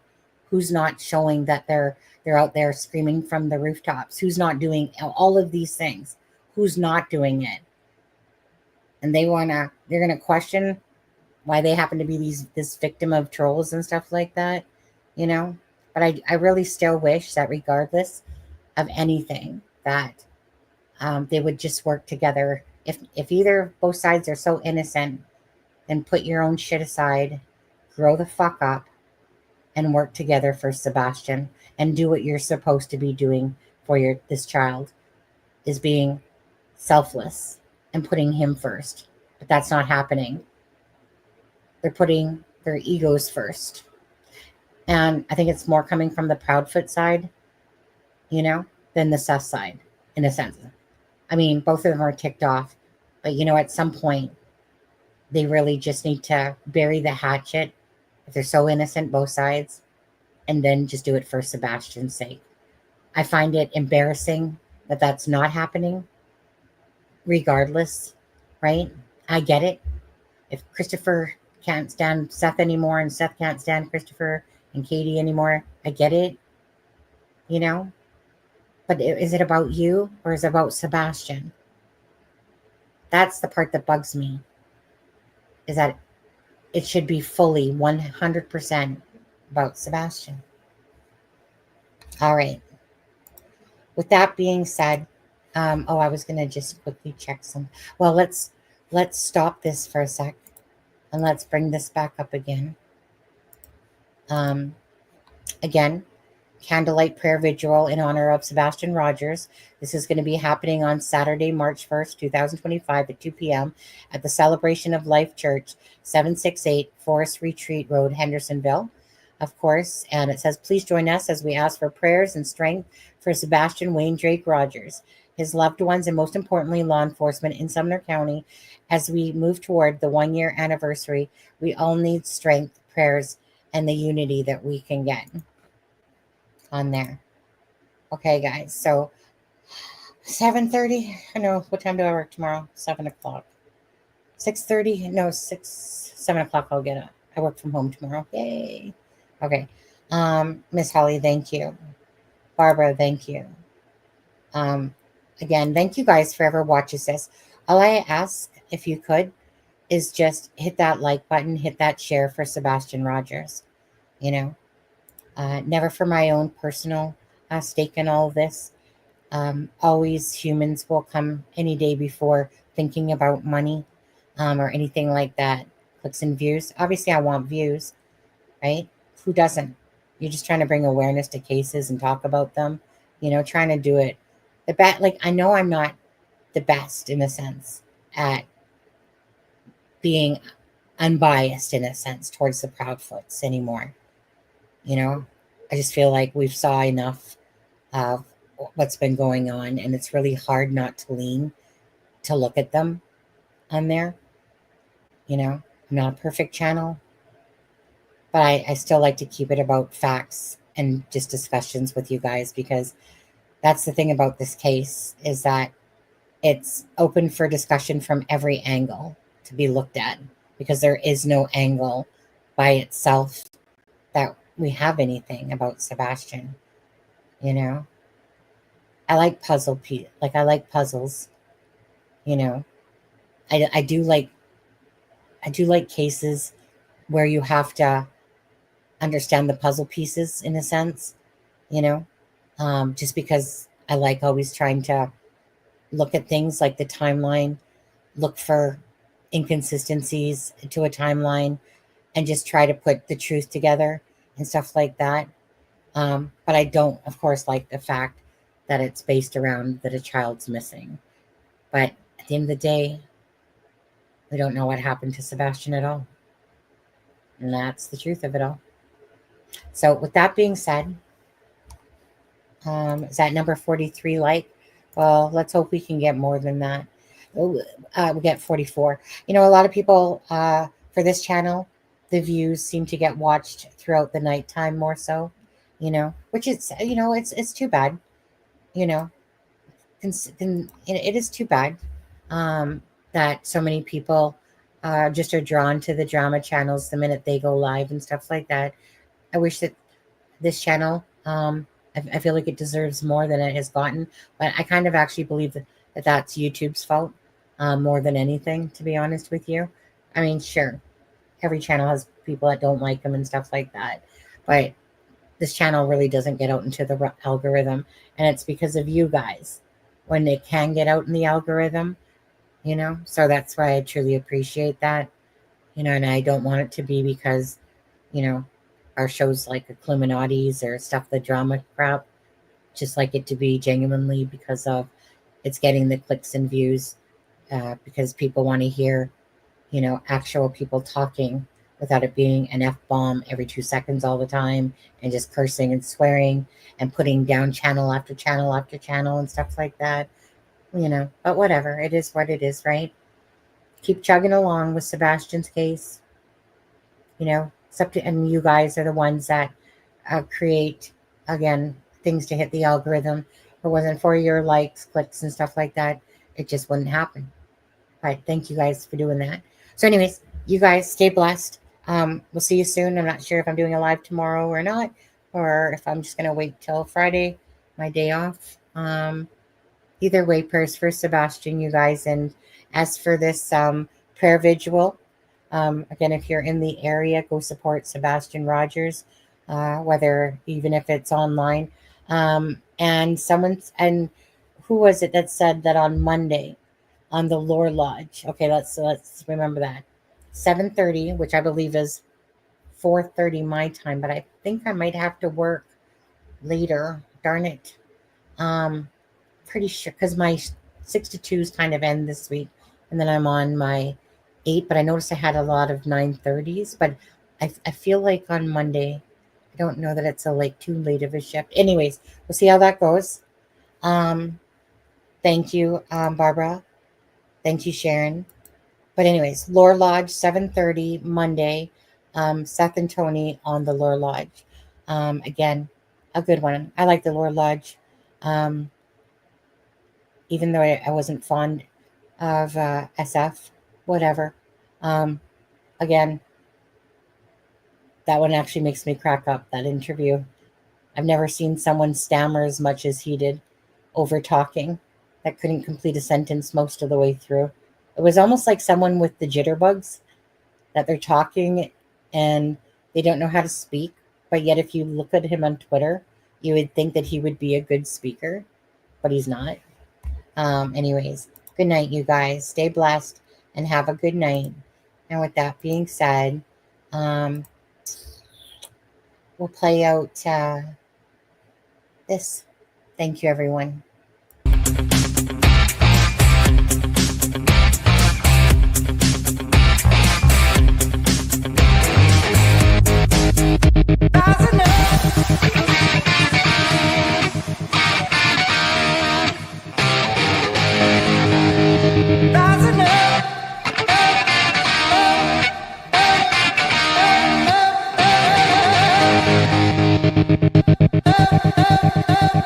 Thank you, Ginger.